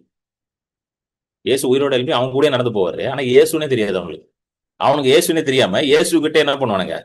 இயேசுவை பத்தி கதையை சொல்லிட்டு இருப்பாங்க. இந்த மாதிரி இயேசுன்னு ஒருத்தர் இருக்கார், நல்ல மனுஷன், பாவம், ஒரு அடிச்சு கொண்டுட்டாங்க அப்படின்னு இயேசுகிட்டே சொல்லுவாங்க. உயிரோட இயேசு நடந்து போற இயேசுகிட்டே கதை சொல்லிட்டு இருப்பாங்க. லூக்கா 24வது அதிகாரத்து வருது அது. நீங்க அப்புறம் போய் 13ல இருந்து வாசிங்க. லூக்கா 24, 13ல இருந்து 13 போடு தம்பி, அந்த வசனத்தை போடு. அண்ட் behold 2 men, லூக்கா 24, 13 2 பேர் வந்து லூக்கா 24, 13. அன்றைய தினமே அவர்களில் 2 பேர் எருசலேமுக்கு 7 அல்லது 8 மைல் தூரமான எம்மாவு என்னும் கிராமத்துக்கு போனார்கள். 2 பேர் வந்து எங்க போறாங்க? எம்மா ஒரு கிராமத்துக்கு எருசலேம்ல இருந்து போறாங்க. என்னைக்கு? இயேசு உயிரோட எழும்புன அந்த நாள்ல. சரிங்களா? போகும்போது இயேசுவும் கூட நடந்து வர்றாரு. அப்போ வந்து என்ன நடக்கும்னா, இவனுங்க வந்து இயேசுவை பத்தி பேசுவாங்க. இந்த மாதிரி ஆயிடுச்சு, அப்படி ஆயிடுச்சுன்னு. அப்போ உடனே வந்து இயேசு வந்து அவங்களுக்கு ஒரு பதில் சொல்வார். என்ன பண்ணுவார்னா, நல்லா கவனிங்க, 25 போடுங்க. அவங்க வந்து வருத்தத்தோட பேசுவாங்க. இந்த மாதிரி இயேசு கொண்டுட்டாங்க, பாவங்க, நல்ல மனுஷங்க. நம்ம சொல்லுவோம்ல, நல்ல மனுஷங்க, பாவம் இப்படி ஆயிடுச்சுங்க. அந்த மாதிரி வருத்தத்தோட பேசுவாங்க. உடனே இயேசு அவங்களுக்கு பதில் சொல்றாரு, எப்பா, அப்பொழுது அவர்களை நோக்கி, தீர்க்கதரிசிகள் சொன்ன யாவையும் விசுவாசிக்கிறதற்கு புத்தி இல்லாத மந்த இருதயம் உள்ளவர்களே. தீர்க்கதரிசிகள் என்ன சொன்னாங்க? இயேசு வருவாரு, மேசியா வருவாரு, பாடுபடுவாரு, அக்கிரமக்காரர்களோட கையினால அவரை சிலுவையில் அறைவாங்க, அப்புறம் அவர் வந்து மரிப்பாரு, மனுஷனோட பாவத்தெல்லாம் தன் மேல ஏற்றுக்கொள்வாரு, மரிப்பாரு, அவர் அடக்கம் செய்வாங்க, அதுக்கப்புறம் 3ஆம் நாள் உயிரோட எழும்புவார். இதுதான் தீர்க்கதரிசிகள் எழுதியிருக்கிறாங்க. பழைய ஏற்பாடு தீர்க்கதரிசிகள் ஃபுல்லா இதுதான் எழுதியிருக்கிறாங்க. அதை நீ விசுவாசிக்காது இருக்கிற புத்தி இல்லாத மந்த இருதயம் உள்ளவர்களே என்று அவங்களை என்ன பண்றார்? கடிந்து கொள்கிறார், அவங்களை ரிபியூக் பண்றார். அடுத்த வசனம், நெக்ஸ்ட் வர்ஸ், அடுத்த வசனம் போடுங்க. கிறிஸ்து இவ்விதமாக பாடுபட வேண்டும், தமது மகிமையில் பிரவேசிக்கும் வேண்டியதில்லையா என்று சொல்லி. பாத்தீங்களா? கிறிஸ்து இப்படிதான் பாடுபடணும், பாடுபட்டதான் மகிமையில பிரவேசிக்க வேண்டும், வேண்டியதில்லையா அப்படின்னு சொல்றாரு. எப்பா, இது புரியலையாப்பா? தீர்க்கதரிசிகள் இதெல்லாம் நம்ம எழுதி வச்சிருக்காங்க, நீ படிச்சியா இல்லையா? பழைய ஏற்பாடு ஒழுங்கா, ஏன்னா அந்த காலத்துல பழைய ஏற்பாடு மட்டும் தான் ஒழுங்கா படிச்சியா இல்லையா? தீர்க்கதரிசிகள் எல்லாம் படிச்சியா இல்லையா? ஏசாயா ஒழுங்கா படிச்சியா? சங்கீதத்தை ஒழுங்கா படிச்சியா? அதை ஃபுல்லா தானே எழுதி வச்சிருக்கிறோம் அப்படின்னு கேட்கிறாரு. மந்த இருதயம் உள்ளே கேட்டுட்டு அடுத்தது என்ன ஆகுதுன்னா, அப்புறம் அப்படியே அவங்க போறாங்க, அவங்க கிராமத்துக்கு போயிடுறாங்க. அப்போ அவங்க என்ன சொல்றாருன்னா, அந்த 2 பேர் சொல்றாங்க, லேட் ஆயிடுச்சு, எங்களோட தங்குங்கன்னு சொல்லி எல்லாம் சேர்ந்து சாப்பிடுறாங்க. சரிங்களா? அப்ப வாங்க 30வது வசனம். சோ எல்லாரும் உட்கார்ந்து சாப்பிடுறாங்க. சாப்பிட்டுட்டு 30வது வசனம். அப்ப என்ன நடக்குன்னா, அவர்களோட அவர் பந்தியிருக்க, யார்? அவர்களோட இயேசு பந்தியிருக்கையில் அவர் அப்பத்தை எடுத்து ஆசீர்வதித்து அதை பிட்டு அவர்களுக்கு கொடுத்தார். அடுத்த வசனம் பாருங்க, இயேசு என்ன பண்றாரு? அப்பத்தை எடுத்து பிட்டு கொடுக்கிறார். அப்பொழுது அவர்களுடைய கண்கள் திறக்கப்பட்டு அவரை அறிந்தார்கள். உடனே அவர் அவர்களுக்கு மறைந்து போனார். See, when the bread was broken, when the body was broken, their eyes were opened. அதுதான் இயேசுவோட சரீரத்தோட வல்லமை. ஹல்லேலூயா. இன்றைக்கு இதை வந்து சடங்காச்சாரமா மாத்திருச்சு. மதம் வந்து சடங்காச்சாரம், ஒரு ரிச்சுவல் மாதிரி. இல்ல, this is not a ritual, this is something you have to do daily. இதை நீங்க தினமும் உங்க வீட்டிலே பண்ணணும். ஹல்லேலூயா. அப்பத்தை பிட்ட உடனே கண்ணு திறக்குதானே. That is a power in the breaking of bread. ஹல்லேலூயா. அப்பம் பிட்கிறதுக்கான அந்த வல்லமை அது. இததான் வந்து சீஷர்கள் அறிந்திருந்தார்கள். அதனால என்ன பண்ணிட்டாங்க? ஆதி திருச்சபையில அந்த அப்போஸ்தலர்கள் இதை சொல்லி கொடுத்துட்டாங்க. எப்ப இதை டெய்லி வீட்டிலே பண்ணிட்டானுங்க. எல்லா விசுவாசிகளாம் சேர்ந்து ஆண்டவருக்கு நன்றி சொல்லி, எப்படி 3 வேளை சாப்பிட்டியா? 3 வேளையும் அப்பத்தை எடுத்து பிட்டு சாப்பிடுட்டாங்க. ஹல்லேலூயா. 3 வேளையும் அப்பத்தை எடுத்து பிட்டு என்ன பண்ண சாப்பிடுட்டாங்க. ஹல்லேலூயா. Thank you Jesus. ஹல்லேலூயா. புரியுதுங்களா உங்களுக்கு சொல்றது? 3 வேளையும் அப்பத்தை எடுத்து பிட்டு சாப்பிடு. அப்பத்தை பிற்கும் போது என்னன்னு சொல்லணும்? இயேசுவோட சரீரம் சொல்லணும். ரசத்தை பானம் பண்ணும்போது என்ன சொல்லணும்? இது இயேசுடைய ரத்தம் சொல்லணும். ஹல்லேலூயா. இது 3வது காரியம். நம்ம திரும்பி போடு தம்பி, அப்போஸ்தலர் 2:42 திரும்ப போடு. அப்பம் பிட்குதலிலும் ஜெபம் பண்ணுதலிலும். இது ஜெபத்தை குறித்து நிறைய பேசியிருக்கேன் இது வரைக்கும். ஜெபம் பண்ணுதல் வேதத்துல நிறைய இடத்துல இதை வந்து அப்போஸ்தலர் பவுலும் எழுதுறாரு, இயேசுவே சொல்லியிருக்கிறாரு, சோர்ந்து போகாமல் எப்பொழுதும் ஜெபம் பண்ண வேண்டும். ஏன்னா ஜெபம் பண்ணும்பொழுது நீங்க தேவனோட அந்த ஐக்கியத்துல வரீங்க. Coming in active relationship with God. தேவனோட அந்த உரையாடல், you are having a communication with God. So ஜெபித்து கொண்டே ஜெபம் பண்ண என்ன நடக்குது? ஹல்லேலூயா. நீங்க தேவனோட ரொம்ப ரொம்ப க்ளோஸா போக ஆரம்பிக்கிறீங்க. You are going very close to God. Hallelujah. ஜெபம் பண்ண you are going very close to God. Hallelujah. So அதனாலதான் இயேசு என்ன பண்ணாரு? என்ன சொல்றாரு? லூக்கா 18 நம்ம நிறைய பார்த்திருக்கோம் அதை பத்தி. சோர்ந்து போகாமல் எப்பொழுதும் ஜெபிக்க வேண்டும் என்று அவர்களுக்கு ஒரு ஓமையை கற்பித்தார். you have to pray without losing heart always. ஆமென். சோர்ந்து போகாம எப்பொழுதும் ஜெபிக்க நீங்க இயேசுவோட இருதயம், உங்க இருதயமும் எப்படி இருக்குது? ஒரே அலைன்மெண்ட்ல வருது. ஒரே அலைன்மெண்ட்ல வரும்போது நீங்க இயேசுவோடைய அவருடைய இதை நீங்க புரிந்து கொள்றீங்க. you are able to understand. You are able to understand the heart of God and the will of God for you. Hallelujah. Amen. எத்தனை பேருக்கு புரியுது? Hallelujah. Amen. So you are able to understand the heart of God. So அதனாலதான் ஜெபிக்கிறது ரொம்ப அவசியமாக இருக்கிறது. சோர்ந்து போகாம ஜெபிக்கணும், எப்பொழுதும் ஜெபிக்கணும். ஒரு இடத்துல வந்து பாத்தீங்கன்னா நம்ம வர நாள்ல வந்து நான் எக்ஸ்பிளைன் பண்றேன். அப்போஸ்தலர்ல தான் வருது. அப்போஸ்தலர் 6வது அதிகாரம், அப்போஸ்தலர் 6:4. அப்போஸ்தலர் 6:4 இங்க வந்து ஒரு ஒரு ஒரு சின்ன ஒரு ஒரு இது வருது, ஒரு சிக்கல் வருது. அப்போ வந்து எல்லாரும் வந்து அங்க இருக்கிற பிரதான இந்த சீஃப் அப்பாசல்ஸ் எல்லாம் இருப்பாங்களா, அந்த 12 பேர் அவங்க கிட்ட கொண்டு வராங்க. இதை நீங்க தான் இந்த பஞ்சாயத்தை பண்ணணும், தீர்ப்பு சொல்லணும்ன்றாங்க. அப்போ வந்து அவங்க எல்லாம் என்ன சொல்லிட்டாங்கன்னா, நாங்களோ ஜெபம் பண்ணுதலிலும் வேத வசனத்திலும் வேத வசனத்தை போதிக்கிற ஊழியத்திலும் இடைவிடாமல் தரித்திருப்போம் என்றார்கள். But we will give ourselves continually to prayer. சொல்லுங்க, continually to prayer. சொல்லுங்க, continually to prayer. எத்தனை பேர் புரியுது? continually to prayer. Hallelujah. Prayer is very powerful. Prayer is very powerful. Why prayer is very powerful? ஏன் ஜெபம் வந்து வல்லமை உள்ளது? நிறைய பேர் என்ன நினைக்கிறாங்க, ஜெபம் வந்து வல்லமை உள்ளதா இருக்கிறதுக்கு காரணம் நான் வல்லமையா ஜெபிக்கிறேன் அப்படின்ட்டு. எத்தனை பேர் அதை நினைச்சிருக்கீங்க? கை தூக்க பார்க்கலாம். இவர்கிட்ட போய் பிரேயர் பண்ணுங்க, வல்லமையா ஜெபிப்பாரு இவரு. கேள்விப்பட்டிருக்கீங்களா?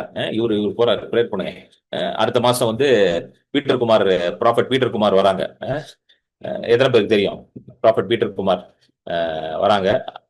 அவங்களோட சேர்ந்து ஒரு கான்ஃபரன்ஸ் ஒன்று அரேஞ்ச் பண்றோம். அண்ணா இன்னைக்கு காலையில தான் பேசினாங்க. ஆன்லைன்ல தான் இருக்கும் அந்த கான்ஃபரன்ஸ், ஆன்லைன்ல தான் இருக்கும். அதோட டீடைல்ஸ் வந்து ப்ராபப்ளி நாளைக்கு நான் பப்ளிஷ் பண்றேன். அது ரெஜிஸ்டர் பண்ணி தான் நம்ம ஜாயின் பண்ணணும். ஆன்லைன்ல இருக்கும். ஆகஸ்ட் 9, 10 நினைக்கிறேன். ஆகஸ்ட் 15, 16 திருச்சியில இருக்கிறோம். ஸோ திருச்சியில இருக்கிறோம், கண்டிப்பா வாங்க. ஆகஸ்ட் 15, 16 அதெல்லாம் நான் ஷேர் பண்றேன். 9, 10 ஆன்லைன்ல இருக்கும். அதுக்கப்புறம் சென்னையில சில மீட்டிங்ஸ் இருக்கு, அங்கேயும் நீங்க வரலாம். ஸோ நிறைய பேர் என்ன கேட்பாங்கன்னா, என்கிட்ட கேட்டாங்க, ப்ராஃபட் பீட்டர் குமாரோட அப்பாயின்மெண்ட் கிடைக்குமா அப்படின்னா. ஏன்னா அவர் நல்ல வல்லமையை ஜெபிப்பா இருப்பது. நானும் அப்படிதான் யோசிச்சேன் ஃபர்ஸ்ட். வல்லமையா ஜெபிக்கிறது அது ஒரு இருக்கு போல, வல்லமையா ஜெபிக்கிறது எத்தனை பேர் யோசிச்சீங்க? வல்லமையா ஜெபிக்கிறது. அப்புறம் தான் ஒரு நாள் ஆண்டவர் என்ன சொன்னாரு, எப்பா நீ அவ்வளவு பெரிய ஆளா அப்படின்னு கேட்டார் ஆண்டவர் என்கிட்ட. நீ அவ்வளவு பெரிய ஆளா, வல்லமையா ஜெபிச்சு என்கிட்ட வாங்கிப்பியா? அவ்வளவு பெரிய ஆளா நீ? என்னங்க கரெக்டா இல்லையா? நம்ம அவ்வளவு பெரிய ஆளா? வல்லமையா ஜெபிச்சு ஆண்டவர்கிட்ட இருந்து பிடிக்கிட்டு போற மாதிரி கிடையாது. ஏன் உங்களுடைய ஜெபங்கள் வல்லமையா இருக்கிறது? நான் சொல்றேன் உங்களுக்கு, பாருங்க. ஏன் உங்க ஜெபங்கள் வல்லமையா இருக்குன்னா, நீங்க யாரிடத்துல விண்ணப்பிக்கிறீங்களோ அதை குறித்து தான் அது வல்லமை இல்லாததான்றத நிர்ணயிக்குது. எத்தனை பேர் புரியுது?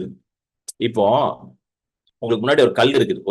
ஒரு கல்லுல வந்து ஒரு ஐடல் நோகல ஆங்கிலத்துல ஒரு கல்லுல ஒரு இதை செஞ்சு வச்சிருக்கிறாங்க, சரிங்களா? அந்த கல்லு மண்ணை பார்த்து கடவுளே என்னை காப்பாத்து அப்படின்னா அது ஒண்ணும் பண்ணாது. ஏன்னா அதுக்கு ஒண்ணுமே கிடையாது.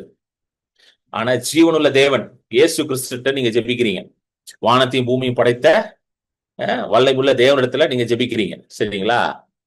அப்போ உங்களுக்கு நிச்சயமா ஆன்சர் வரும். அதனாலதான் அது வல்லமையுள்ள ஜெபமா இருக்கிறது. இயேசு என்ன சொன்னார்னா, என் நாமத்தினாலேனார்.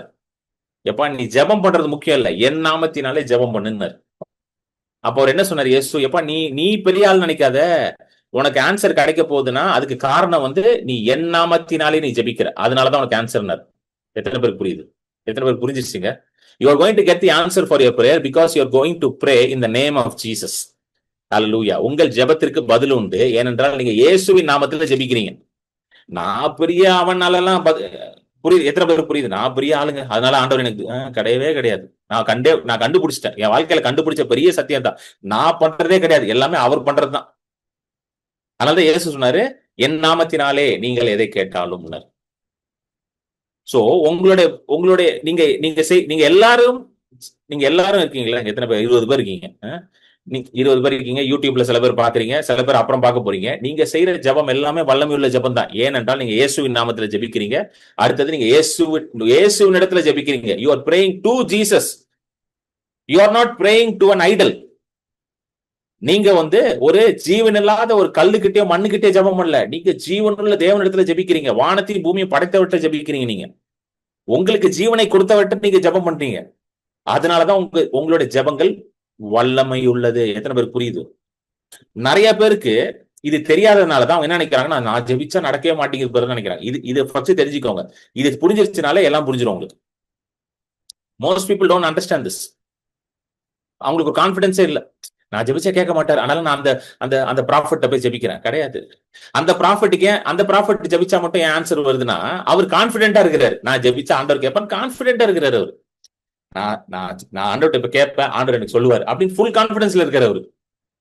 அதனால தைரியமா ஆண்டவர்கிட்ட ஜெபம் பண்றாரு, வார்த்தையை கேட்கிறாரு, உங்களுக்கு வார்த்தையை கொடுக்குறாரு. இதே கான்பிடன்ஸையும் இதே விசுவாசத்தையும் இதே பரிசுத்த ஆவியானவர் தான் உங்களுக்குள்ளே இருக்கிறார். ஹல்லேலூயா. the same Holy Spirit is inside of you. எத்தனை பேருக்கு புரியுதுங்க? எத்தனை பேருக்கு புரியுது? இயேசு எங்கேயாவது வந்து பாரபட்சம் பார்த்தாரா? அப்போஸ்தலர்கள் மூலமாக தான் அற்புதம் செய்வேன், வேற யார் மூலியமா நான் அற்புதம் செய்ய மாட்டேன்னு எங்கேயாவது சொன்னார் அவரு? சொல்லுங்க. அப்படிதான் சொன்னார் அவரு. என் நாமத்தினாலே பிசாசுகளை துரத்துவீர்கள், என் நாமத்தினாலே வியாதியின் மேல் கைகளை வைப்பீர்கள், என் நாமத்தினாலே. அப்போ என்ன மேட்டரு? அப்போஸ்தலர்களா, விசுவாசியா, சர்ச் பிலீவரான் மேட்டர் இல்ல, என் நாமத்தினாலே தான் matter. What makes a difference? It is the name of Jesus. எது வித்தியாசத்தை உண்டு பண்ணுகிறது? இயேசுவின் நாமம் தான். என் நாமத்தினாலே, இயேசுவோட நாமத்துல போய் ஒரு சிறு பிள்ளை கூட இயேசுவோட நாமத்தினால போய் பிசாசு மேல போய் கை வச்சு வெளியே போன்னு சொன்னா பிசாசு ஓடிடுவான். ஒரு சிறு பிள்ளை கூட. அந்த சிறு பிள்ளை, பிசாசுக்கு வந்து சிறு பிள்ளையா பெரிய ஆளா அதெல்லாம் தெரியாது. என் நாமத்தினாலே, இயேசுவின் நாமம் தான் பிசாசுக்கு தெரியும். எத்தனை பேருக்கு புரிஞ்சிருச்சுங்க? எத்தனை பேருக்கு புரிஞ்சிருச்சு? வேற எதுவும் தெரியாது அதுக்கு. கரெக்டா இல்லையா? அதுக்கு அதான் தெரியுமா? அதுக்கு எவன் இயேசுவோட நாமத்துல வரானா ஓடிடுவாங்க. ஹல்லேலூயா. எவன் இயேசுவோட ரத்தத்தை பயன்படுத்துறானோ ஓடிடும். ஹல்லேலூயா. எவன் இயேசுவின் மேல விசுவாசத்தோட இருக்கானா ஓடிடும். அது சின்ன பையனா பெரிய பையனா 50 வருஷம் மினிஸ்ட்ரி பண்ணாங்களா அதெல்லாம் பார்க்க மாட்டான். விசுவாசுக்கு அதெல்லாம் தெரியாது, வியாதிக்கும் அதெல்லாம் தெரியாது. ஹல்லேலூயா. glory be to God. அடுத்த வசனம் போடுங்க. அப்போஸ்தலர் திரும்ப வந்துரு தம்பி. 2:43 2:43. Okay. So the four pillars என்ன பார்த்தோம்? அப்போஸ்தலருடைய உபதேசம், அதாவது தேவனுடைய வார்த்தை, அப்புறம் அந்யோன்யத்திலும் அப்பம் பிற்கிறதிலும், அதாவது ஹோலி கம்யூனியன், அடுத்தது ஜெபத்திலும் தரித்திருந்தார். இது 4. இந்த 4த்திலும் தரித்திருக்கும் பொழுது என்ன நடக்குமா பாருங்க. அடுத்த வசனம் போடுங்க. Next verse 43. என்ன நடக்குமா பாருங்க. 4த்திலும் நீங்க தரித்திருக்கும் பொழுது எல்லாருக்கும் பயம் உண்டாயிற்று.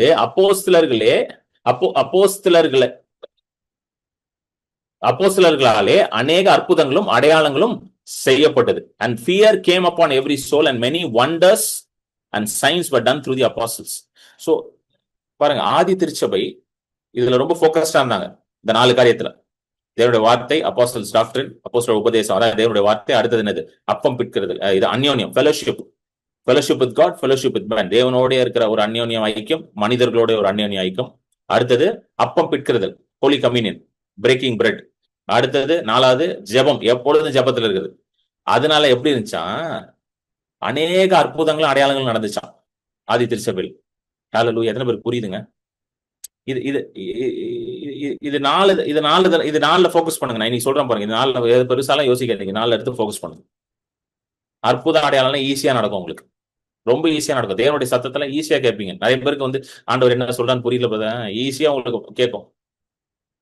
ஈஸியா கேட்பீங்க. நீங்க ஆண்டவர் என்ன சொல்றாரு, எப்படி வழி நடத்துறாரு, ஆண்டவர் எப்படி உங்களுக்கு நீங்க யார்கிட்ட போய் எதுவும் கேட்க வேண்டாம். எனக்கு இதை செய்யுங்க அதை செய்யுங்க எதுவுமே கேட்க வேண்டாம். ஆட்டோமேட்டிக்கா உங்களுக்கு என்ன வேணுமோ எல்லாம் நடக்கும். உங்களுக்கு என்ன தேவையோ ஆண்டவர் கொண்டு வந்து கையில கொடுப்பாரு உங்களுக்கு. யார்கிட்டையும் போய் கேட்க வேண்டாம். நீங்க நான் 13 வருஷம் ஊழியத்துல இருக்கேங்க. நான் அடிச்சு சொல்றேன். நான் அடிச்சு ஒருத்தர் கிட்ட கூட போயிட்டு இது வரைக்கும் என் ஊழியத்துக்கு இது தேவை, என் ஊழியத்துக்கு அது தேவைன்னு கொடுங்க கேட்டதே. ஹல்லேலூயா. கொடுக்கணும்னு விரும்புறவங்க கொடுங்க, அவ்வளவுதான். இவ்வளவு கொடுங்க அவ்வளவு கொடுங்க யார்ட்டும் கேட்கல. இங்க இருக்கிறவங்க எத்தனை பேர் இருக்கீங்க? இங்க இருக்கிறவங்க நீங்க எல்லாருமே சாட்சி. கரெக்டா? யாராவது ஒருத்தர் இங்க இருக்கிறவங்க சொல்ல முடியுமா? உங்ககிட்ட நான் தனியா போன் பண்ணி எனக்கு இவ்வளவு கொடுங்க நான் கேட்டிருக்கேன், யாராவது ஒருத்தர் சொல்லுங்களேன். இங்க இருக்கிறவங்க எவ்வளவு பேர் இருக்கீங்க சொல்ல முடியுமா? யாராவது ஒருத்தர் யாராவது சொல்ல முடியுமா? போன் பண்ணி எனக்கு இந்த தேவை இருக்குது, எனக்கு இதை கொடுங்க யார்ட்டையாவது கேட்டிருக்கேன்னா? இங்க இருக்கிற சில பேரெல்லாம் எனக்கு 15 வருஷமாலாம் தெரியும், 15 இயர்ஸா தெரியுற ஆட்கள்லாம் எனக்கு தெரியும். எனக்கு போன் பண்ணி எனக்கு இந்த தேவை இருக்குது, எனக்கு அது இருக்குது. கர்த்தரோட ஊழியம் பண்றோம். உங்களுக்கு ஆண்டவர் மனசுல என்ன போடுறாரோ அதை நீங்க, அதுதான் வேதத்திலையும் போட்டிருக்கு. உற்சாகமாய் கொடுக்கிற இடத்துல தேவன் பிரியமா இருக்கிறார். ஹல்லேலூயா. கட்டாயத்தினாலும் அல்ல, விசனமாவும் அல்ல, அவன் தன் மனதில் நியமித்தபடி, as a man purposeth in his heart, not out of compulsion. ஹல்லேலூயா. கரெக்டா இல்லையாங்க? யார்ட்டையாவது போன் பண்ணி நீங்க அதை கொடுங்க கேட்டதே கிடையாது. ஏன்னா எனக்கு ஆண்டவர் ஒரு காரியத்தை சொல்லி கொடுத்துறாரு. எப்ப ஊழியத்துக்கு அழைச்சது நான். ஹல்லேலூயா. ஊழியத்துக்கு அழைத்தது நான். உன்னோடைய தேவையை நான் சந்திப்பேன். அது எப்படியாவது சந்திப்பேன். Through some way I will bring it. எத்தனை பேருக்கு புரியுதுங்க? உங்களை அழைச்சது யாருங்க? உங்க எல்லாரையும் அழைச்சது யாரு? என்னங்க எல்லாம் யோசிக்கிறீங்க? இங்க தெரியலங்க, யார் அழைச்சான்னு தெரியலங்க. நீங்க தான் மீட்டிங் அழைச்சிங்க, நான் மீட்டிங் வந்தேன்றீங்களா? கிடையாது. உங்களை அழைச்சது யாரு? உங்களை அழைத்தவர் கர்த்தர். சொல்லுங்க, என்னை அழைத்தவர் கர்த்தர். நம்ம எல்லாரையும் அழைத்தவர் கர்த்தர். ஹல்லேலூயா. அதுல எல்லாம் தெளிவா இருக்கீங்களா இல்லையா? உங்க எல்லா நம்ம எல்லாரையும் கர்த்தர் தான் அழைச்சிருக்கிறாருங்க. நம்ம எல்லாருக்கும் ஒரே தகப்பன் தான். அவர் யாரு? நம்ம கர்த்தராகிய இயேசு கிறிஸ்துவின் தகப்பன் தான் நம்முடைய தகப்பன். The father of our Lord Jesus Christ is our father. ஹல்லேலூயா. ஆமென். இயேசு கிறிஸ்துவுடைய தகப்பன் தான் நம்முடைய தகப்பன். ஹல்லேலூயா. நம்ம எல்லாருக்கும் ஒரே அழைப்பு தான். என்ன அழைப்பு? புத்திர சுவிகாரம் என்ற அழைப்பு. We all have the same calling. What is the calling? To be called as the sons of the most high God. புத்திர சுவிகாரம், spirit of adoption. புத்திர சுவிகாரத்தினா எல்லாரும் நம்ம, நீங்க எல்லாருமே பிள்ளை, நீங்க எல்லாருமே குமாரர்களா இருக்கிறீங்க, குமாரத்திகளா இருக்கிறீங்க. You are all sons, you are all daughters. So உங்களை அழைச்சிட்டு ஆண்டவர் உங்களை கை விட்டுருவாரா? சொல்லுங்க, சொல்லுங்க, நீங்களே சொல்லுங்க. உங்களை அழைச்சிட்டு ஆண்டவர் கை விட்டுருவாரா? சான்ஸே கிடையாது. சொல்லுங்க, சான்ஸே கிடையாது. என்னை அழைத்தவர் உண்மை உள்ளவர். புரியுதுங்களா? உங்களை அழைத்தவர் உண்மை உள்ளவர். உங்களை அழைச்சு உங்களை நடு ரோட்ல விட்டுற மாட்டார். ஹல்லேலூயா. உங்களை அழைத்து விட்டு அவர் எங்க விட மாட்டார்? உங்களை நடு ரோட்ல விட்டுற மாட்டார். உங்க அழைப்ப, உங்களுக்கான தரிசனத்தை நிறைவேற்றுவதற்கான எல்லாத்தையுமே அவரே செய்வார். நம்மளுடைய ஒரே வேலை என்ன தெரியுமா? அவரை மட்டும் தான் நோக்கி பார்க்கணும். அவர் only job is to look at him, not on anything else. வேற எதையுமே நம்ம பார்க்க கூடாது. அவரை பார்த்தோம்னா எல்லாம் நடக்கும். அவரை பார்த்தா எல்லாம் நடக்கும். வேற எதையும் நீங்க பார்க்க வேண்டாம். ஹல்லேலூயா. என் வாழ்க்கையில வந்து ஏகப்பட்ட காரியத்தை நான் சொல்லலாம். இந்த மாதிரி ஏகப்பட்ட காரியங்கள் இருக்கு. ஹல்லேலூயா. அவரை பார்த்தவர்களுடைய முகம் பிரகாசம் அடைந்தது, அவர்கள் வெக்கப்பட்டு போகவில்லை. உங்க வாழ்க்கையில நீங்க வெக்கப்பட்டு போக கூடாது, தாழ்ந்து போக கூடாது, குறைந்து போக கூடாது, அசிங்கப்பட்டு போக கூடாது அப்படின்னு நினைச்சீங்கன்னா ஒன்னே ஒண்ணுதான் நீங்க டெய்லி செய்யணும். அவரை பார்க்க கத்துக்கணும். Learn to only look at him and not at people. மனிதர்களை பார்க்காதீர்கள், அவரை பாருங்கள். எத்தனை பேர் புரியுதுங்க? மனிதர்களை பார்க்காதீர்கள், கர்த்தரே உங்கள் சகாயர்.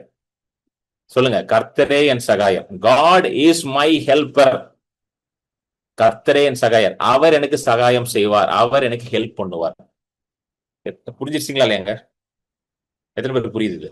ஹல்லேலூயா. ஆமென். சோ இதுல ரொம்ப ஸ்ட்ராங்கா இருந்தாங்க ஆதி திருச்சபை. இதுல ரொம்ப ஸ்ட்ராங்கா இருந்தனால எப்படி இருந்துச்சா? அநேக அற்புதங்கள், அடையாளங்கள் எல்லாம் நடக்குது. அசால்ட்டா நடக்குது. எல்லாருக்கும் ரொம்ப ஈஸியா நடக்குது. ஏன்னா their focus is only God, not anything else.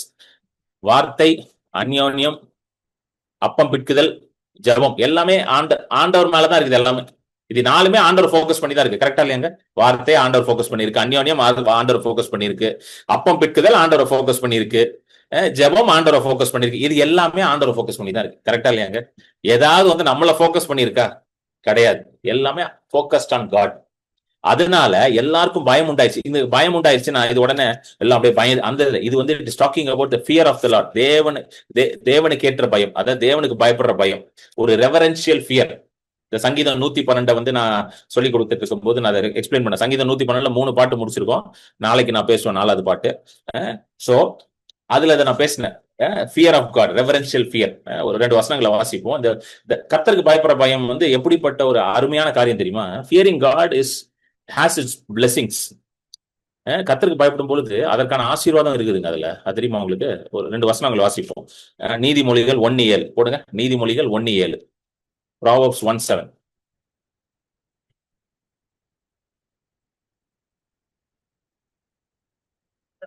நீதிமொழிகள் 1:7 போடுங்க. கர்த்தருக்கு பயப்படுதலே ஞானத்தின் ஆரம்பம். ஃபர்ஸ்ட் செம பாயிண்ட். கர்த்தருக்கு பயப்படுறது ஞானத்தின் ஆரம்பம்.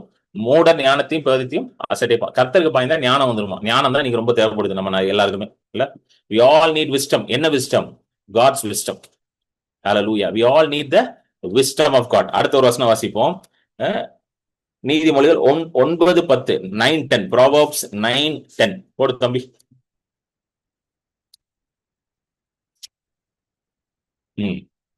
கர்த்தருக்கு பயப்படுதலே ஞானத்தின் ஆரம்பம், பரிசுத்தரின் அறிவே அறிவு.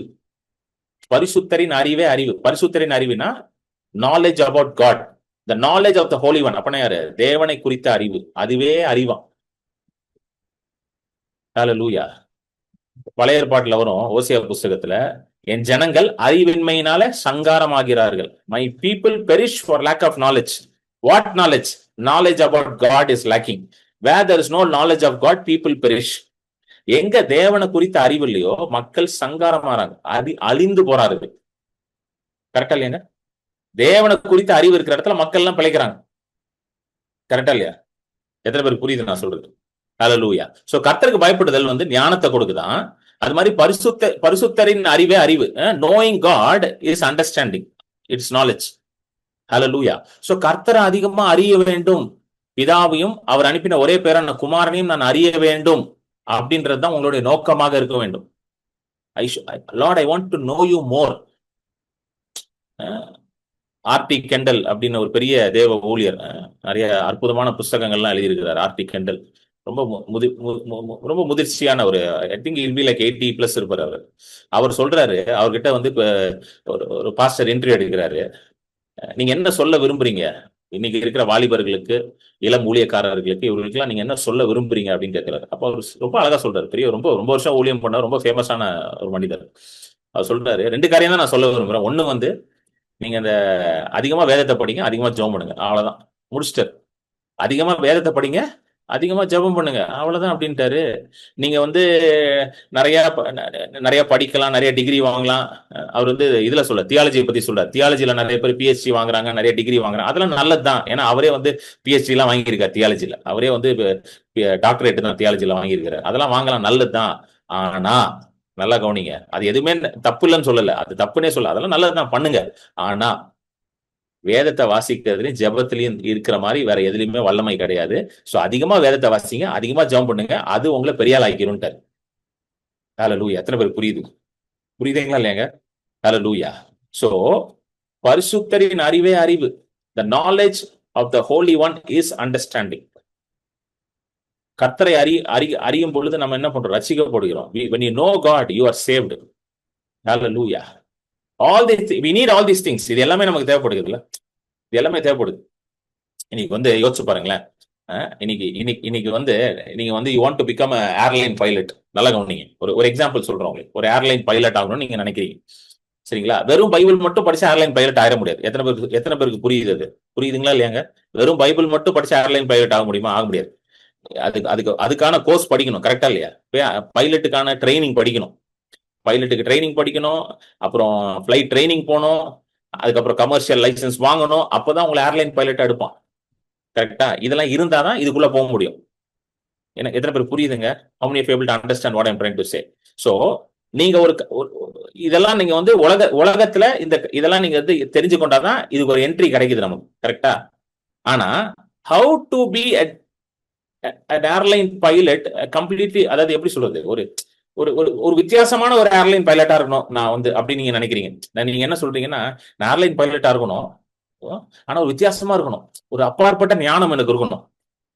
அது எங்க இருந்து வரும்? அதுக்குதான் வேத வார்த்தை உங்களுக்கு உதவி செய்யும். எத்தனை பேருக்கு புரியுது? இப்படிதான் டானியல்லாம் இருக்கிறாரு. ஸ்ரீ டானியல், ஷாத்ராக், மேஷாக், ஆபேத்நேகோலாம் எல்லாருக்கும் சேம் குவாலிஃபிகேஷன் தான்.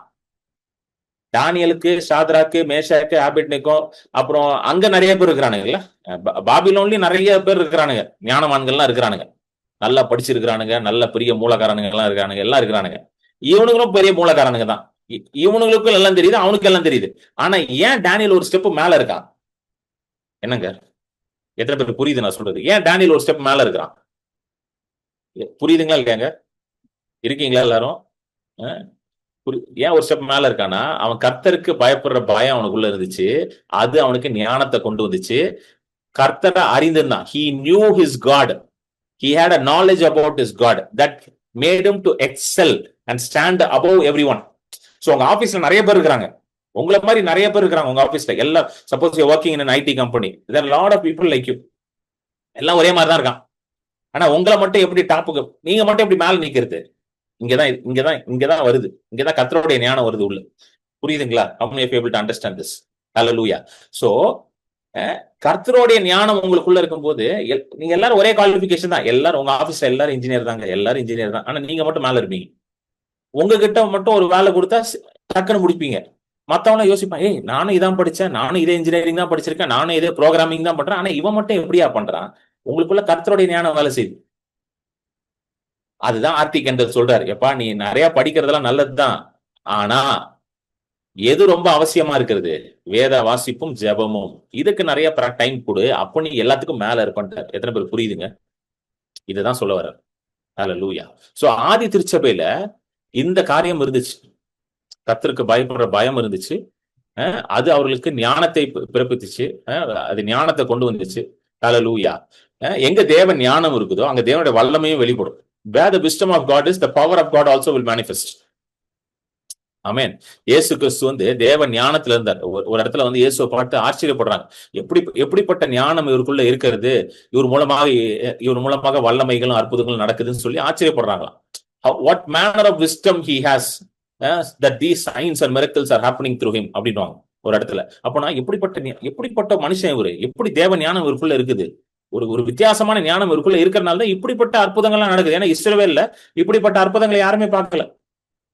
அது மட்டும் இல்லாம ஆதி திருச்சபையில the fear of the Lord is the அது போடு தம்பி. அப்போஸ்தலர் திரும்ப வந்து அப்போஸ்தலர் 2:43 திரும்ப வா. அப்போஸ்தலர் 2:43. எல்லாருக்கும் பயம் உண்டாயிற்று. and the fear came upon every soul.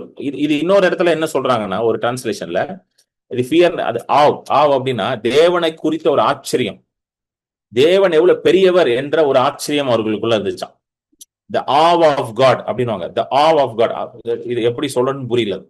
இவ்வளவு பெரிய தேவனான்ற ஒரு ஆச்சரியம் இருந்துச்சான். ஒரு இடத்துல பாத்தீங்கன்னா லூக்கா 7:16 நாயின் ஒரு விதவையோட மகனை வந்து இயேசு எழுப்பிடுவார். லூக்கா 7:16 போடு தம்பி. லூக்கா 7:16 17:16 நினைக்கிறேன். சாரி, 7:16 17:16 7:16 தான் கரெக்டா நான் போட்டுருக்கேன். எல்லாரும் பயமடைந்து, இங்க என்ன நடக்குதுன்னா நாயினூர் விதவையோட மகனை வந்து உயிரோட எழுப்பிடுவார் இயேசு. அதை பார்த்த உடனே அதுக்கு அடுத்த வசனம் இது எழுப்பிடுறாரு. எல்லாரும் பயமடைந்து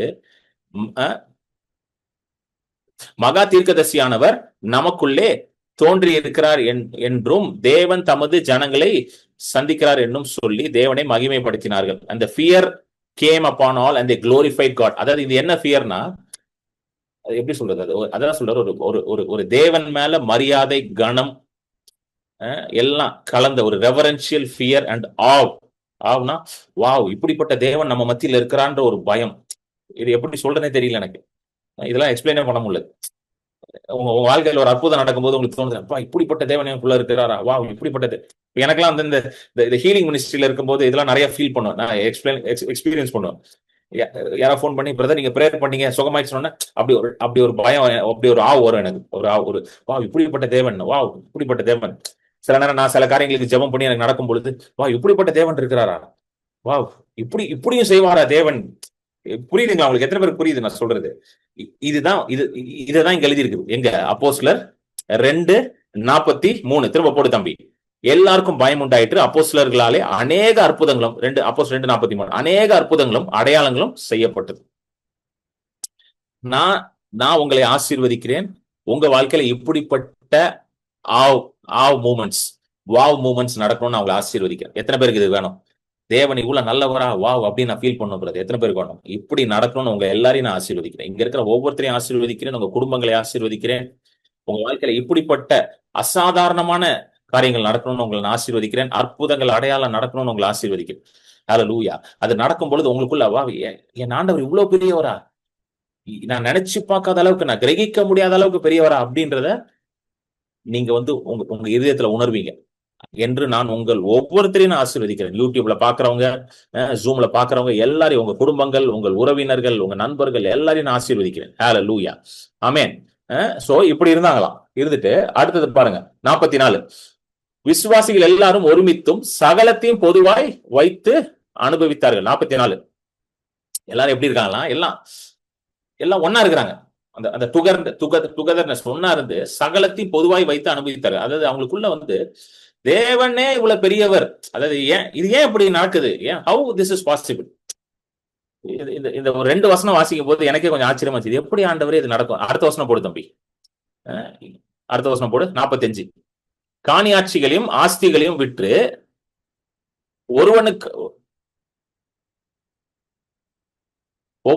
ஒவ்வொருவனுக்கும் தேவையானதற்கத்தக்கதாக அவைகளில் எல்லாருக்கும் பகிர்ந்து கொடுத்தார்கள். சோ என்ன பண்றாங்க, அவன்கிட்ட இருக்கிறதெல்லாம் வித்து எல்லாத்தையும் ஒன்னா வச்சு எவனுக்கெல்லாம் தேவையோ கொடுத்துட்டாங்க. இது எப்படி நடந்துச்சு அப்படின்னு நான் யோசிச்சேன். ஆண்டவரே இது எப்படி இன்னைக்கெல்லாம் அதை யோசிக்கவே முடியல என்னால. இன்னைக்கு இதை யோசிக்க முடியல. பெருசா நம்ம கிட்ட இருக்கிறதெல்லாம் வித்து எல்லாத்தையும் ஒண்ணா வச்சு எல்லா விசுவாசிகளும் ஒண்ணா இருந்து அப்படி நம்ம யோசிக்க முடியல. அப்படி யாராவது எனக்கு எனக்கு யோசிக்க முடியல. உங்களால யோசிக்க முடியுது அதெல்லாம் எனக்கு யோசிக்க முடியல. ஆனா இப்படி நடந்திருக்கு ஆதி திருச்சபையில. நடந்ததுனாலதான் எழுதியிருக்கிறாங்க. இல்ல, விசுவாசிகள் எல்லாரும் ஒருமித்து சகலத்தையும் பொதுவாய் வைத்து அனுபவித்தார்கள். காணியாட்சிகளையும் ஆஸ்திகளையும் விற்று ஒருவனுக்கு தேவையுள்ளவனுக்கு அவைகளில் எல்லாருக்கும் பகிர்ந்து கொடுத்தார்கள். எப்படி இது நடந்துச்சுன்னா, ஒன் திங் தே ஆல் சா, அதாவது அவங்க எல்லாரும் பார்த்த ஒரு காரியம் என்னன்னா, தேவன் மிக பெரியவர் என்பதை அவங்க பார்த்துட்டாங்க. ஹல்லேலூயா, காட் இஸ் சோ கிரேட் அப்படின்றத அவங்க பார்த்துட்டாங்க. அது அது எப்படின்னே தெரியல. அது ஆதி திருச்சபையில probably when I get to heaven one day, ஒரு நாள் நான் பரலோகத்துக்கு போகும்போது அப்போஸ்தலர் பேதுரு கிட்ட இதை பத்தி கேட்கலான்னு இருக்கேன். ஒரு பாட்காஸ்ட் மாதிரி வச்சு பேதுரு அங்க உட்காந்துருப்பார், நான் இங்க உட்காந்து ஒரு பாட்காஸ்ட் மாதிரி வச்சு கேட்கலான்னு இருக்கேன். அப்போஸ்தலர் பேதுரு எப்படி இருந்துச்சு, how was the Pentecostal experience, நீங்க முதல் பிரசங்கம் பண்ண உடனே 3000 பேர் ரசிக்கப்பட்டா எப்படி இருந்துச்சுன்னு பேதுரு கிட்ட ஒரு பாட்காஸ்ட் வைக்கலாம். Probably that will be a good idea. அதுக்கெல்லாம் ரொம்ப வருஷம் இருக்குது, அதுக்கெல்லாம் டைம் இருக்குது. ஏன்னா இங்க நிறைய வேலை இருக்கு, நம்ம இங்க நிறைய வேலையை முடிச்சுட்டு தாங்க போகணும். சோ எப்படி இப்படி இருந்துச்சுன்னு நான் யோசிச்சு இந்த வசனம் படிக்கும்போது எப்படி ஆண்டவர் இதெல்லாம் இருந்துச்சுன்னா, அப்பதான் ஆண்டவர் எனக்கு சொன்னாரு, இதெல்லாம் முக்கியம் இல்ல, ஆண்டவர் தான் முக்கியம்ன்ற ஒரு மனநிலை அவர்கள் எல்லாருக்குள்ளேயும் இருந்துச்சா. ஒரே மனநிலை. they all had the same mindset. these material things don't matter to me. இந்த பொருள்கள் எனக்கு பெரிய முக்கியம் கிடையாது, ஏன்னா இந்த பொருள்களையே எனக்கு ஆண்டவர் தான் கொடுத்தாரு. சோ இந்த பொருள்களை கொடுத்தவரே என்னோட இருக்கிறதுனால இதை விற்று இது எல்லாத்தையும் ஒன்னா வச்சு மற்றவர்களுக்கு கொடுக்கறது எனக்கு ஒரு பெரிய பிரச்சனை இல்லை. ஏன்னா ஆண்டவரை நான் முதலிடத்துல வைக்கும் போது இது எல்லாமே எனக்கு கொடுக்கப்படும். முதலாவது தேவனுடைய ராஜ்யத்தை அவர் நீதியும் தேடும் பொழுது எல்லாம் எனக்கு வரும்ன்றது அவங்க ரொம்ப ஸ்ட்ராங்கா உள்ள போயிருச்சு அவங்களுக்கு. ஹல்லேலூயா, எத்தனை பேர் புரியுது? ரொம்ப ஸ்ட்ராங்கா உள்ள போயிருச்சு. நானே சில பேரை பார்த்திருக்கேன். நான் இப்பவே நான் சில பேரை பார்த்திருக்கேன். எனக்கு தெரிஞ்ச ஒருத்தர் இருக்கிறாரு, என்னுடைய நண்பர் தான் அவரு, எனக்கு நல்லா தெரிஞ்சவரு. அவர் அவர் என்கிட்ட சொல்லுவாரு, என் நண்பர், அவர் இங்க சென்னையில தான் இருக்கிறாரு அவர் நண்பர். அவர் என்கிட்ட சொல்லுவாரு, கிரண், நான் புது கார் வாங்கினேன்னா என் பழைய காரை நான் எக்ஸ்சேஞ்ச் பண்ண மாட்டேன், என் பழைய காரை யாருக்காரு நான் கொடுத்துருவேன். ஆண்டவர் யார்கிட்ட கொடுக்க சொல்றாரு அந்த அவர்கிட்ட கொடுத்துரு. யூஸ்வலா நம்ம என்ன பண்ணுவோம்னா, கார் வச்சிருந்தோம்னா ஒரு புது கார் வாங்குறோம்னா என்ன பண்ணுவோம்னா, அந்த கார் எடுத்துட்டு ஷோரூம் போவோம். அவன் ஒரு ரேட்டு போட்டு அதை எடுத்துப்பான், எக்ஸ்சேஞ்ச் எடுத்துட்டு இன்னொரு கார் கொடுப்பான். எல்லாத்துக்குமே இருக்குல்ல, போன் வச்சிருந்தா போனை கொடுத்தா எக்ஸ்சேஞ்ச் பண்ணிப்பான், ஏசி வச்சிருக்கீங்க பழைய ஏசியை கொடுத்தா எக்ஸ்சேஞ்ச் பண்ணிப்பான், டிவி வச்சிருக்கீங்க எல்லாத்துக்குமே இருக்கு, லேப்டாப்புக்கு எல்லாத்துக்குமே இருக்கு. ஆனா அவன் என்கிட்ட எப்பவுமே சொல்லுவான், நான் அதெல்லாம் பண்ண மாட்டேன், ஏன்னா கர்த்தர் தான் என்னுடைய source, God is my source, அவதான் என்னுடைய ஆதாரம்.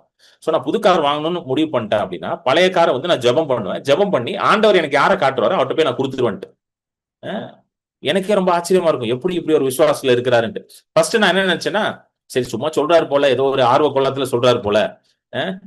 சில பேர் இந்த ஆர்வ கோளாறுன்னு வாங்கி பாத்தீங்களா, ஏதோ ஒரு ஃப்ளோல அடிச்சு விட்டுருவாங்க போல அப்படின்னு நினைச்சு பார்த்தா, இது வரைக்கும் எனக்கே தெரிஞ்சு 4 கார் கொடுத்திருக்காரு வரைக்கும். எத்தனை கார்? 4 கார். 4 காரை பிரேயர் பண்ணுவாரு, ஆண்டவர் யாரை காட்டுவாரோ போய் கொடுத்துட்டு வந்துருவாரு. நீங்க நினைக்கலாம் அவர் ஏதாவது ஊழியக்கார் தான் கொடுத்துருப்பாரு. அவர் ஊழியக்காருக்கு அவர் அப்படிலாம் கிடையாது. அவர் யார் ஆண்டவர் காட்டுறோ அவருக்கு கொடுத்துருவாரு. கடைசியா ஒருத்தர் கார் கொடுத்தாரு, அவர் ஊழியக்காரரே கிடையாது. அவர் அந்த காரை வாங்கினாரு, அவர் ஷாக் ஆயிட்டாரு. எனக்கா கொடுக்குறீங்க, எனக்கு ஆண்டவர் கொடுக்க சொன்னார். அவர் ஷாக் ஆயிட்டாரு. ஏன்னா அவர் வேலை செஞ்சுட்டு இருக்காரு, ஒரு கம்பெனில வேலை செய்யறாரு. அவர் ஷாக் ஆயிட்டார். ஐயோ அப்படியா, இவர் சொல்றாரு, இல்ல உங்களுக்கு தான் கொடுக்க சொன்னாரு, நாங்க பிரேயர் பண்ணோம், ஆண்டவர் எனக்கு காமிச்சாரு, நான் போய் கொடுத்துட்டேன்.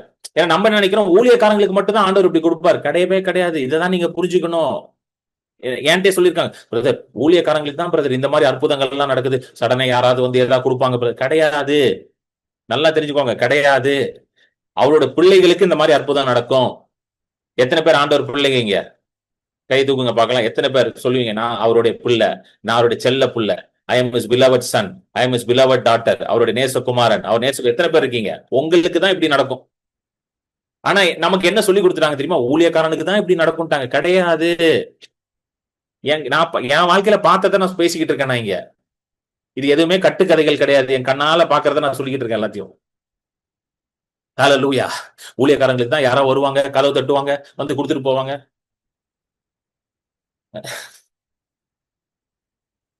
என்னங்க இயேசு சொன்னாரா, என் நாமத்தினாலே ஊழியக்காரர்கள் எதை கேட்டாலும்? அப்படியே சொன்னாரு. என் நாமத்தினாலே பாஸ்டர் எதை கேட்டாலும் கொடுப்பேன், விசுவாசிகளுக்கு எல்லாம் கொடுக்க மாட்டேன் அப்படின்னாரா? கிடையாது. புரியுதுங்களா? எத்தனை பேர் புரியுது? ஹல்லேலூயா. ஆமென். எல்லாமே விசுவாசத்துலதான் நடக்குது. Everything is happen in the realm of faith. எல்லாம் விசுவாசத்துல நடக்குது. சோ யாரு அவரிடத்துல வந்து ஒரு பிள்ளையை போல போனாலும் அவங்களுக்கு கிடைக்கும். he who goes to him as a child.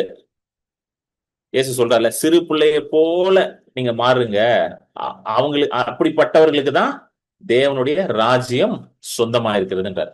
Change become like little child. ஏன் லிட்டில் சைல்டுனாரு? ஏன்னா பிள்ளை வந்து அப்பாட்ட போய் கேட்கும் பொழுது எதையுமே யோசிக்காது பிள்ளை. அப்பா எனக்கு இது வேணும்னு சொல்லிட்டு போயிட்டே இருக்கும். பாத்துருக்கீங்களா பிள்ளைங்க? எதுவுமே யோசிக்க மாட்டாங்க, எனக்கு வேணும்னு சொல்லிட்டு போயிட்டே இருப்பாங்க.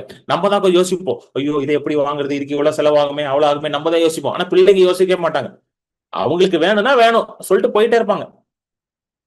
ஹல்லேலூயா, ஆமென். சோ நல்லா கவனிங்க.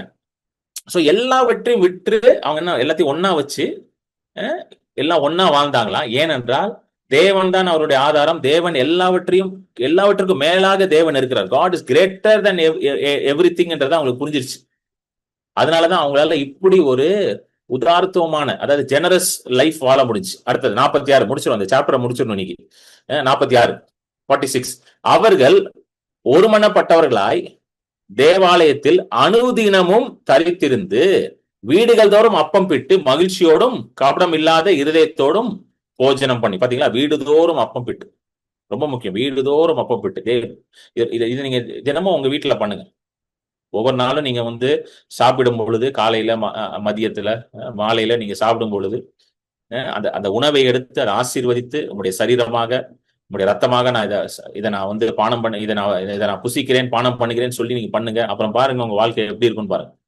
பழைய ஏற்பாட்டுல ஒரு அற்புதமான வசனம், இதுக்கு ஈடான ஒரு வசனம் பழைய ஏற்பாட்டுல இருக்கு. யாத்ராகமம் 23:25 வாசிப்போம். யாத்ராகமம் போடுங்க தம்பி டக்குன்னு. யாத்ராகமம் எக்ஸோடஸ் 23:25 இதுக்கு ஈடான ஒரு வசனம் பழைய ஏற்பாட்டிலே இருக்கு. யாத்திரை 23:25 உங்கள் தேவனாகிய கர்த்தரை சேவிக்க கடவீர்கள், அவர் உன் அப்பத்தையும் உன் தண்ணீரையும் ஆசீர்வதிப்பார், வியாதியை உன்னிலிருந்து விலக்குவேன். ஹல்லேலூயா. பாருங்க, உன் அப்பத்தையும் உன் தண்ணீரையும் ஆசீர்வதிப்பார், வியாதி பாத்தீங்களா? This is a word that is equal to the Holy Communion. Hallelujah. So ஒவ்வொரு நாளும் உங்க அப்பத்தையும் தண்ணீரையும் எடுத்து, உங்க உணவையும் தண்ணீரை எடுத்து சொல்லுங்க, ஆண்டவரே இந்த அப்பத்தையும் தண்ணீரையும் நீர் ஆசீர்வதித்திருக்கிறீர், இது உங்களுடைய சரீரம், இது உங்களுடைய ரத்தம் என்று நீங்க அதை பானம் பண்ணுங்க, அதை நீங்க புசிங்க. அப்ப என்ன நடக்குமா? அடுத்த வசனம் வாசிங்க. 26 போடுங்க. 26 கர்ப்பம் விழுகிறதும் மலடும் உன் தேசத்தில் இருப்பதில்லை, உன் ஆயுசு நாட்களை பூர்ணப்படுத்துவேன். ஹல்லேலூயா. ஆண்டவர் சொல்றாரு, you shall be fruitful, no barrenness. அநேகர் வந்து பிள்ளை இல்லாம இருக்கிறீங்கன்னா நினைக்கிறவங்களாம் இதை கண்டிப்பா செய்யுங்க. இது ஒரு பிசிக்கல் பேரன்னஸ் மட்டும் இல்ல, ஒரு சரீரத்துல இருக்கிற வந்து காரியத்தை மட்டும் பேசல. உங்க வாழ்க்கையில எங்கெல்லாம் ஒரு ஒரு ஒரு ஒரு ஒரு ஒரு ஃப்ரூட்ஃபுல்னஸ் இல்லையோ, ஒரு மலட்டுத்தன்மை இருக்குதோ, ஒரு ஒரு ஒரு ஒரு ஒரு இதுவே இல்லையோ, ஒரு வளர்ச்சியே இல்லையோ, உங்களுக்கு நிச்சயமாக அந்த இடத்துல என்ன உண்டாகும்? ஆண்டவர் உங்களை பெருக செய்வார், அந்த இடத்துல பழுக செய்வார். ஹல்லேலூயா. God will make you fruitful where you are barren. ஆமென். உங்க ஆயுசு நாட்களை அவர் பூர்ணப்படுத்துவார். He will fulfill the number of your days. He will satisfy your life. Amen. So இதை வீடு தோறும் அப்பம் பிட்டாங்க. திரும்ப வந்து தம்பி அப்போஸ்தலர் 2:46. சோ தினமும் இதை செய்தார்கள், தினமும் ஒரே மனதோட. சோ டெய்லி என்ன பண்றாங்க? எல்லாம் சேர்ந்து ஜெபிக்கிறாங்க, வசனத்தை தியானிக்கிறாங்க. சோ இது பாருங்க, ரொம்ப முக்கியமான அந்த கண்டினியூவிங் டெய்லி, இது ரொம்ப முக்கியம். Continuing daily. சோ நீங்க கேட்கலாம், இங்க என்ன போட்டிருக்குன்னா, அவர்கள் ஒருமனப்பட்டவர்களாய் தேவாலயத்தில் அனுதினமும் தரித்து. நீங்க பிரதர் டெய்லி எல்லாம் சர்ச்சுக்கு போக முடியாது, அவங்க யாரும் டெய்லி சர்ச்சுக்கு எல்லாம் போக சொல்ல. ஆதி திருச்சபையில அப்படிப்பட்ட சூழ்நிலை இருந்துச்சு. சோ டெய்லி அவங்க எல்லாரும் தேவாலயத்துல போனாங்க. ஏனென்றால் அப்போஸ்தலர்கள் தான் வேத வார்த்தையை போதித்தார்கள். நல்லா புரிஞ்சுக்கோங்க. அப்போஸ்தலர்கள் வந்து அந்த சாலமோன் கட்டின அந்த தேவாலயத்துல நின்று கொண்டு என்ன பண்ணாங்க? சாலமன் ஸ்போர்ட்ஸ், அந்த சாலமன் ஸ்போர்ட்ஸ்னு ஒரு இடம் இருக்கும், அங்கதான் வந்து பிரசங்கம் பண்ணுவாங்க அப்போஸ்தலர்கள்லாம். அங்க நின்று பிரசங்கம் பண்றாங்க. இயேசுவே அங்க நின்று பிரசங்கம் பண்றாரு. யோவான் 14 அங்கதான் பிரசங்கம் பண்றாரு. யோவான் 12 அங்கதான் பிரசங்கம் பண்றாரு. ஹல்லேலூயா. சோ அங்க நின்று பிரசங்கம் பண்ணுவாங்க. ஏன்னா அதுதான் ஒரே இடம், அவங்க தேவனுடைய வார்த்தையை கேட்கறதுக்கான ஒரே வழி. இன்னைக்கு வந்து அப்படி கிடையாது. இன்னைக்கு பாருங்க, எல்லாம் நீங்க ஆன்லைன்லயே கேட்கறீங்க. நீங்க எங்கேயும் வந்து ஒரு சர்ச்சுக்கோ ஒரு இதுக்கோ மீட்டிங்கோ போய் நீங்க வார்த்தையை கேட்கல, ஆன்லைன்ல உங்க வீட்டுல இருந்தே கேட்கறீங்க. உலகத்துல அநேக இடங்கள்ல இருந்து ஜாயின் பண்ணிருக்கீங்க இல்ல, ஏகப்பட்ட இடத்துல இருந்து ஜாயின் பண்ணிருக்கீங்க. சோ இந்த தேவனுடைய வார்த்தையை தினமும் கேட்க பழகி கொள்ள வேண்டும். அதுதான் இங்க முக்கியம். இது இங்க அதுதான் சொல்ல வராங்க. அண்ட் தே கண்டினியூங் டெய்லி, அவர்கள் ஒருமனப்பட்டவர்களாய் தேவாலயத்தில் அனுதினமும் நீங்க என்ன பண்ணணும்? வார்த்தையை கேட்கணும், வார்த்தையை தியானம் பண்ணணும், அனுதினமும் அப்பம் பிற்கணும், அனுதினமும் ஜெபம் பண்ணணும், அனுதினமும் ஆண்டவரோட அந்த உறவுல, மற்ற விசுவாசிகளோட உறவுல இருக்க நம்ம பழகி கொள்ளணும். So this should be daily. Hallelujah. இதை நீங்க டெய்லி பண்ணணும். அடுத்த வசனம் 47. தேவனை துதித்து ஜனங்கள் எல்லாரிடத்திலும் தயவு பெற்றிருந்தார்கள். ரட்சிக்கப்படுவர்களை கர்த்தர் அனுதினமும், பாருங்க, திரும்ப வருது, அனுதினமும் சபையிலே சேர்த்து கொண்டு வந்தார். praising God and having favor with all people. The Lord added to the church daily those who are being saved. இந்த முந்தின வசனம் போங்களேன், 46 போடுங்க. இதுல ஒரு பாயிண்ட் நான் மிஸ் பண்ணிட்டேன், நான் சொல்லிடுறேன் உங்களுக்கு. 46. சோ அவர்கள் ஒருமனப்பட்டவர்களாய், ஒன் அக்கார்ட். இது ரொம்ப முக்கியம், ஒருமனப்பட்டவர். ஏனென்றால் நீங்க நல்லா புரிஞ்சுக்கணும், யூதர்கள் மற்றவர்களோட சேர்ந்து பழக மாட்டார்கள். சரிங்களா? அது ஃபர்ஸ்ட் பாயிண்ட். யூதர்கள் எப்பொழுதுமே எப்படி இருப்பார்கள்னா, ஒரு தனியா இருப்பார்கள். புறஜாதிகள், அதாவது யூதர்கள் அல்லாதவர்களோட சேர்ந்து யூதர்கள் பழகவே மாட்டார்கள். இது யூதர்களுக்கு, இது யூதர்களோட பழக்கமாவே ஆயிடுச்சு. ஏன்னா ஆண்டவர் நீ பரிசுத்த ஜனம், நீ எல்லா தேசத்தை விட நீ ஒரு உயர்ந்த ஜாதியா இருக்கிற அப்படின்னு சொல்லி அவங்கள வளர்த்ததுனால, அப்படித்தானே யாத்ராகமம் உபாமம் சொல்லி வளர்த்ததுனால, அது ஏன் அப்படி சொன்னார்னா, இவனுக்கு போய் அவங்களோட கலந்து அவனுங்க பண்ற அந்த விக்கிரக ஆராதனை, அந்த முறைகள் எல்லாம் உள்ள கொண்டு வந்துடக்கூடாதுக்காக அவர்களை, நீ பரிசுத்த ஜனம், நீ தனியா இருக்கணும், நீ நீ ஒரு தனியா தனி பிரித்தெடுக்கப்பட்ட ஜனம் அப்படின்னு சொல்லி அவங்கள ப்ரொடெக்ட் பண்ணி கொண்டு வந்தார். ஏன்னா இவன் போய் கானானியர், அமோரியர், எபோசியரோட பழகி அவனை போல விக்கிர ஆராதனை எல்லாம் செஞ்சிருவான்னு சொல்லிட்டு எப்படி கொண்டு வர்றாரு. இவனுங்களுக்குள்ள என்ன போயிடுச்சுன்னா, எப்பா நாமெல்லாம் உயர்ந்த ஜாதி. இவனுக்கு நிச்சயமா இன்னுமே யூதர்கள் அப்படிதான் நினைச்சிட்டு இருக்கானுங்க, நாங்கெல்லாம் உயர்ந்த ஜாதி, மற்றவங்க கீழே இருக்கிறவன் அப்படின்னு நினைச்சிட்டு இருக்காங்க. ஆனா இயேசு வந்த பிறகு அதெல்லாம் மாறுது. இயேசுடைய சிலுவை மரணம் அது எல்லாவற்றையும் உடைக்கிறது. அதனாலதான் இயேசுவோட சரீரமும் ரத்தமும் மிக வல்லமை உள்ளதாக இருக்கிறது. ஹல்லேலூயா. இயேசுவோட மரணம் என்ன பண்ணுதுன்னா, நம்ம சில வசனங்களை வாசிப்போம், இது ரொம்ப முக்கியமானது, அதனாலதான் இதை வாசிட்டு முடிச்சிருவோம். எபேசியர் 2, எபிசியன்ஸ் சாப்டர் 2, எபேசியர் 2:11 போடு தம்பி. 11 இங்க பவுல் எழுதுறாரு. ஏன்னா எபேசு சபை ஒரு யூத சபை கிடையாது, கிரேக்க சபை. It is in Greek. Ephesus is a Greek city. So அங்க இருக்கவங்க எல்லாருமே புறஜாதிகள், அதாவது யூதர்கள் அல்லாதவர்கள், அதான் புறஜாதிகள், யூதர்கள் அல்லாதவர்கள். So basically their first generation believers. இப்பதான் இயேசு அறிந்து வராங்க. சோ அவங்களுக்கு இந்த யூதர்கள் பத்தி எல்லாம் ஒண்ணுமே தெரியாது, அந்த 10 கட்டளை எல்லாம் ஒண்ணுமே தெரியாது அவங்களுக்கு. சரிங்களா? அந்த முறைமைகள்லாம் எதுவுமே தெரியாது. சோ அவங்க கிட்ட பேசுறாரு. ஆனபடியினாலே முன்னே மாம்சத்தின்படி புறஜாதியாய் இருந்து மாம்சத்தில் கையினாலே செய்யப்படுகிற விருத்த சேதனம் உடையவர்களால் விருத்த சேதனம் இல்லாதவர்கள் எனப்பட்ட நீங்கள். நல்லா புரிஞ்சுக்கோங்க என்ன சொல்றாருன்னா, ஃபர்ஸ்ட் பாயிண்ட், ஆனபடியாலே முன்னே மாம்சத்தின்படி நீங்க புறஜாதிகள். முன்னே நல்லங்க, மாம்சத்தின்படி, அக்கார்டிங் டு த ஃபிளஷ். நீ நீ யூதனா பிறக்கல, ஆபிரகாமோட பிள்ளை கிடையாது. நல்லா புரியும். மாம்சத்தின்படி நீ ஆபிரகாமுக்கு பிள்ளை கிடையாது. எத்தனை பேர் புரியுதுனா? இது ஒரு according to the flush, once Gentiles. மாம்சத்தின்படி நீ எப்படி புறஜாதியா இருந்த? ஏன்? நீ விருத்த சேதனம், கையினாலே செய்யப்பட்ட விருத்த சேதனம் கிடையாது, உனக்கு விருத்த சேதனம் பண்ணப்படல. மாம்சத்தின்படி நீ ஆபிரகாம் பிள்ளை கிடையாது. அப்படி விருத்த சேதனம் பண்ணா விருத்த சேதனம் இல்லாதவர்களாக எண்ணப்பட்ட நீங்கள், அதாவது அப்படி எண்ணப்பட்டாங்க உங்களை. இப்போ அடுத்தது 12வது வசனம், 11th verse. அக்காலத்திலே கிறிஸ்துவை சேராதவர்களும் இஸ்ரவேலுடைய, தம்பி மஸ்னையா வாழ மாட்டீங்க தம்பி, கவனி, நீங்க மெசேஜ் கவனி தம்பி. அக்காலத்திலே கிறிஸ்துவை சேராதவர்களும் இஸ்ரவேலுடைய காணியாட்சிக்கு புறம்பானவர்களும் வாக்குத்தத்தத்தின் உடன்படிக்கைகளுக்கு அந்நியரும் நம்பிக்கை இல்லாதவர்களும் இவ்வுலகத்தில் தேவனற்றவர்களுமா இருக்கிறேன் என்று நினைத்து கொள்ளுங்கள். அதாவது என்ன சொல்றாருன்னா, ஒரு காலத்துல நீங்க எப்படி இருந்தீங்களா? நல்லா கவனிங்க. அட் தட் டைம் எப்படி? மாம்சத்தின்படி விருத்த சேதனம் பண்ணாமல் புறஜாதிகளாக, அப்போ நல்லா இப்போ கிடையாது, அப்போ புறஜாதிகளா இருந்தீங்க, விருத்த சேதனம் பண்ணாம இருந்தீங்க. அப்போ கிறிஸ்து அற்றவர்களா இருக்கிறீங்க. அதான் இங்கிலீஷ்ல, at that time you are without Christ. And being aliens to the commonwealth of Israel, அதாவது இஸ்ரேலின் வாக்கு தத்தத்திற்கும் காணியாட்சிக்கும் புறம்பாக இருந்தீர்கள். அடுத்தது இவ்வுலகத்தில் தேவன் அற்றவர்களாய் இருந்தீர்கள் அப்படின்றார். அதாவது நம்பிக்கை இல்லாம தேவனற்றமா இருந்தீங்க. இப்போ எத்தனை பேர் புரியுது? எபேசு சபைக்கு சொல்றாரு, எப்ப நீ இப்படிதான் இருந்த, புறஜாதியா இருந்த, விருத்த சேதனம் பண்ணாம இருந்த, தேவனுடைய இஸ்ரவேலின் காணியாட்சிக்கும் வாக்கு தத்துவத்துக்கும் புறம்பாக இருந்த, நம்பிக்கையற்றவர்களாக இருந்த, தேவன் அற்றவர்களாக இருந்த, you are without Christ, without hope, நம்பிக்கையற்றவர்களாக இருந்த. இதுதான் இந்த 2 வசனத்தை சொல்றாரு. இப்படிதான் நீ இருந்த சொல்லிட்டு 13 தான் ரொம்ப முக்கியம். முன்னே தூரமாய் இருந்த நீங்கள் இப்பொழுது கிறிஸ்து இயேசுவுக்குள், கிறிஸ்து இயேசுவின் ரத்தத்தினாலே சமீபமானீர்கள். எத்தனை பேர் புரிஞ்சிருச்சு? ஹல்லேலூயா, ஆமென் சொல்லுங்க, ஆமென் சொல்லுங்க. முன்னே தூரமா இருந்தீர்கள், இப்பொழுது கிறிஸ்து இயேசுவின் ரத்தத்தினாலே நீங்க எப்படி ஆயிட்டீங்க? சமீபமானீர்களாம். இன்னைக்கு நம்மளும் முன்னே எப்படி இருந்தோம்? இதெல்லாம் நம்மளுக்கு இருந்துச்சு இல்ல? கரெக்டா இல்லையா? நம்மளும் அப்படிதான் இருந்தோம்ல. இந்த எந்த வசனம் 11:12 சொல்ற மாதிரி தான் நம்மளும் இருந்தோம். புறஜாதிகளா இருந்தோம், விருத்த சேதனம் பண்ணாம இருந்தோம், வாக்கு தத்தம் கிடையாது, இஸ்ரவேலுக்கு சொன்ன ஆசீர்வாதங்கள் எதுவுமே கிடையாது நமக்கு. தேவனற்றவர்கள், நம்பிக்கையற்றவர்கள், இதெல்லாம் 11:12 இருக்கிறதெல்லாம் நம்மளுக்கும் அப்ளிகபிள். ஆனா இப்போ முன்னே தூரமா இருந்த நமக்கு, நம்ம இப்ப எப்படி இருக்கோமா? இயேசு கிறிஸ்துவுக்குள், கிறிஸ்துவின் ரத்தத்தினாலே சபிமானோர். Once we have been far, now brought near by the blood of Jesus. இப்ப புரியுதுங்களா இயேசுவின் ரத்தம் ஏன் இவ்வளவு வல்லமையா இருக்குன்ட்டு? எத்தனை பேருக்கு புரியுது?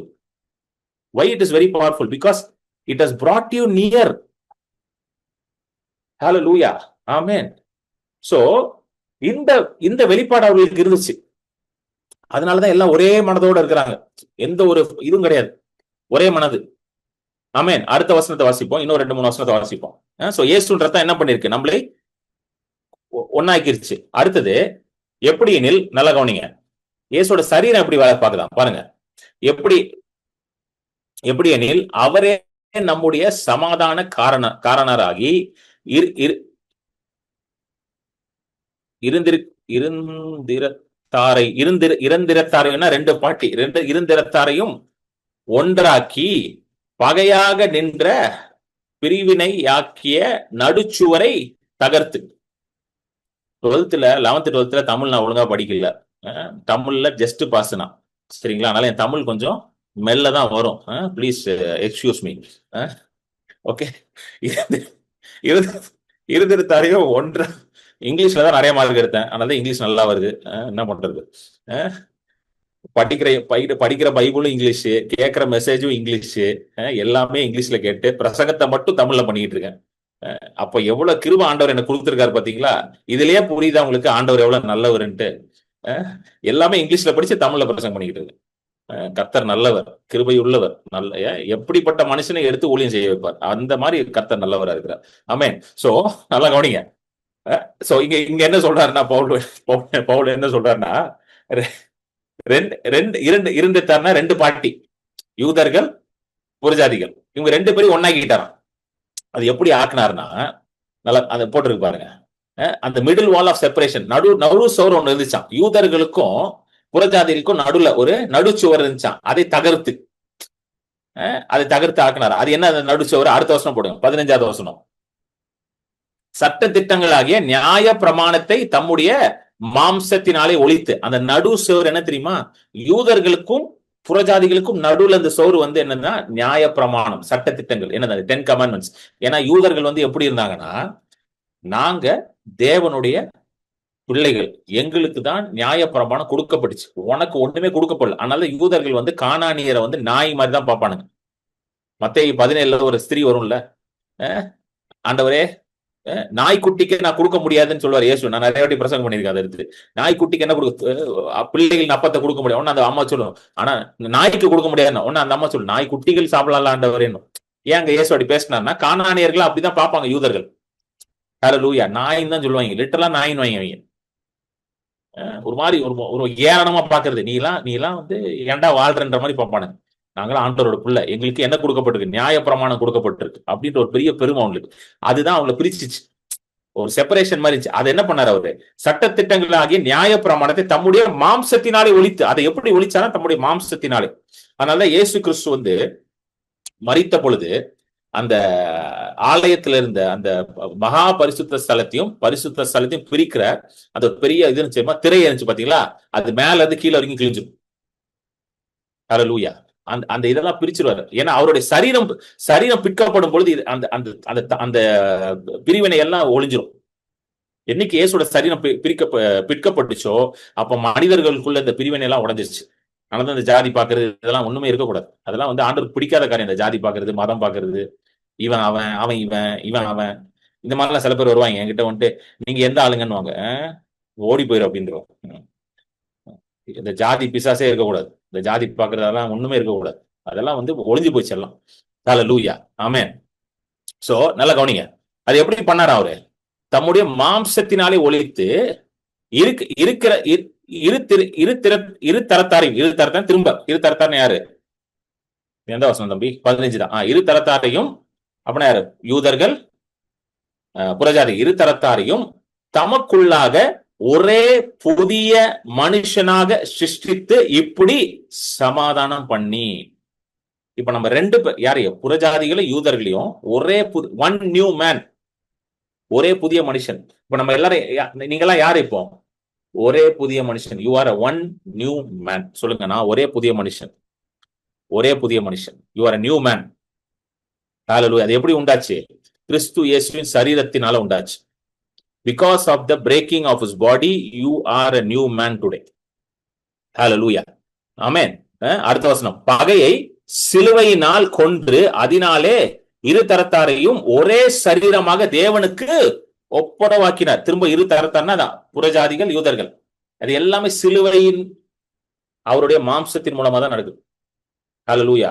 பகையை சிலுவையில் கொன்று அதனாலே இரு தரத்தை ஒரே சரீரமாக. இன்னைக்கு நம்ம அதனாலதான் இன்னைக்கு வந்து நம்ம எல்லாரும் ஆபிரகாமோட பிள்ளைகள் ஆயிட்டோம். கரெக்டா? கலாத்தியர் 3 எல்லாம் வருது. விசுவாச மார்க்கத்தார் எல்லாருமே ஆபிரகாமின் பிள்ளைகள். சோ நீங்க ஆபிரகாம் பிள்ளை, நான் ஆபிரகாம் பிள்ளை, எல்லாரும் ஆபிரகாம் பிள்ளை. ஏன்னா நம்ம எல்லாருமே கிறிஸ்து இயேசுவின் சரீரத்துல ஒரே சரீரம் ஆயிட்டோம். ஹல்லேலூயா. எத்தனை பேருக்கு புரிஞ்சிருச்சுங்க? எத்தனை பேருக்கு புரியுது? ஹல்லேலூயா. ஆமென். சோ இந்த ஒரு வெளிப்பாடு ஆதி திருச்சபையில அதிகமாக இருந்துச்சு. This revelation was very high in the early church. அதிகமாக இருந்துச்சு. நம்ம எல்லாம் ஒரே தரப்பு. ஆனாதான் ஆதி திருச்சபையில இருந்து பாத்தீங்கன்னா யூதர்கள் இருப்பாங்க, கிரேக்கர்கள் இருப்பாங்க, கானானியர்கள் இருப்பாங்க, நிறைய பேர் இருப்பாங்க உள்ள. எல்லாரும் இயேசுவை ஏற்றுக்கொண்டு வந்திருப்பாங்க. எல்லாம் வேற இடத்துல இருந்து வந்திருப்பாங்க. ஆனா எல்லாம் ஒரே மனதோட. அந்த வசனத்தை போட்டு தம்பி திரும்ப முடிச்சிருவோம். 2:47 அப்போஸ்தலர் 2:47. தேவனை துதித்து ஜனங்கள் எல்லாரிடத்திலும் தயவு பெற்றிருந்தார்கள். ரட்சிக்கப்படுவர்களை கர்த்தர் அணிதினமும் அதனாலதான் அணிதினமும் புது புது ஆட்கள் வந்தாங்களாம். ஏன்? 46 போடு. அவர்கள் ஒருமனப்பட்டவர்களாய் இருந்தார்கள். they were continuing daily with one accord. So அந்த ஒரு மனம் இருந்துச்சு. நாங்கள் எல்லாரும் இப்பொழுது புது மனிதர்கள். we are all new man in Christ. அந்த மிடில் வால் ஆஃப் செப்பரேஷன், அந்த நடு சுவர் உடைக்கப்பட்டது. நாங்க எல்லாம் ஒண்ணு சேர்ந்துட்டோம். எப்படி? இயேசு ரத்தத்தினாலே நாங்க ஒன்று சேர்ந்திருக்கிறோம். அவரோட மாம்சத்தினாலே ஒன்று சேர்ந்திருக்கிறோம். எல்லா பகையும் உடைஞ்சிருச்சு. அந்த ஒரு மனசு இருந்ததுனால புதுசா ஆட்கள் வந்துகிட்டே இருக்கிறாங்க. எல்லாரையும் சேர்க்கிறான். வா வா வா. இயேசு ஒரு பாரபட்சமே கிடையாது. நீ எங்க இருந்து வர? எந்த ஊருக்காரன்? ஒண்ணும் கிடையாது. எந்த ஊரா? நீ எந்த ஊர்லாம் முக்கியம் இல்ல. இப்ப நீ இயேசுக்குள்ள வந்துட்டியா? இப்ப நீ யாரு? புது மனிதன். அவ்வளவுதான். What is your identity? You are new man. எப்படி நீ நியூ மேன்? கிறிஸ்து இயேசுவின் ரத்தத்தினால, சரீரத்தினால நீ புது மனுஷன் ஆயிட்ட. அவ்வளவுதான். அதான் அடையாளம். இந்த ஊரு அந்த ஊரு அதெல்லாம் கிடையாது. ஹல்லேலூயா. அதனால பாத்தீங்கன்னா ஆதி திருச்சபையில ஒவ்வொரு நாளும் 47வது வசனம் போட்டு தம்பி, ஒவ்வொரு நாளும் அனுதினமும் சபையில் சேர்ந்து கொண்டார்கள். ரட்சிக்கப்படுவது அனுதினம் டெய்லி தேர் வர் பீப்பிள் ஆடிங். இன்றைக்கும் ஆண்டவர் இதைதான் விரும்புறார். ஹல்லேலூயா. விசுவாசினா எப்படி இருக்கணுமா? இப்படிதான் இருக்கணும். சபைனா எப்படிதான் இருக்கணும் ஆண்டவர் விரும்புறார். இப்படி இருக்கிற இடத்துல அனுதினமும் ஆட்கள் வந்து கொண்டே இருப்பார்கள். எந்த ஒரு பிரச்சனையும் இருக்காது. அனுதினம் வரும். ஹல்லேலூயா. நான் முடிச்சிருவோமா? Thank you Jesus. Hallelujah. Thank you Lord. நன்றி. Hallelujah.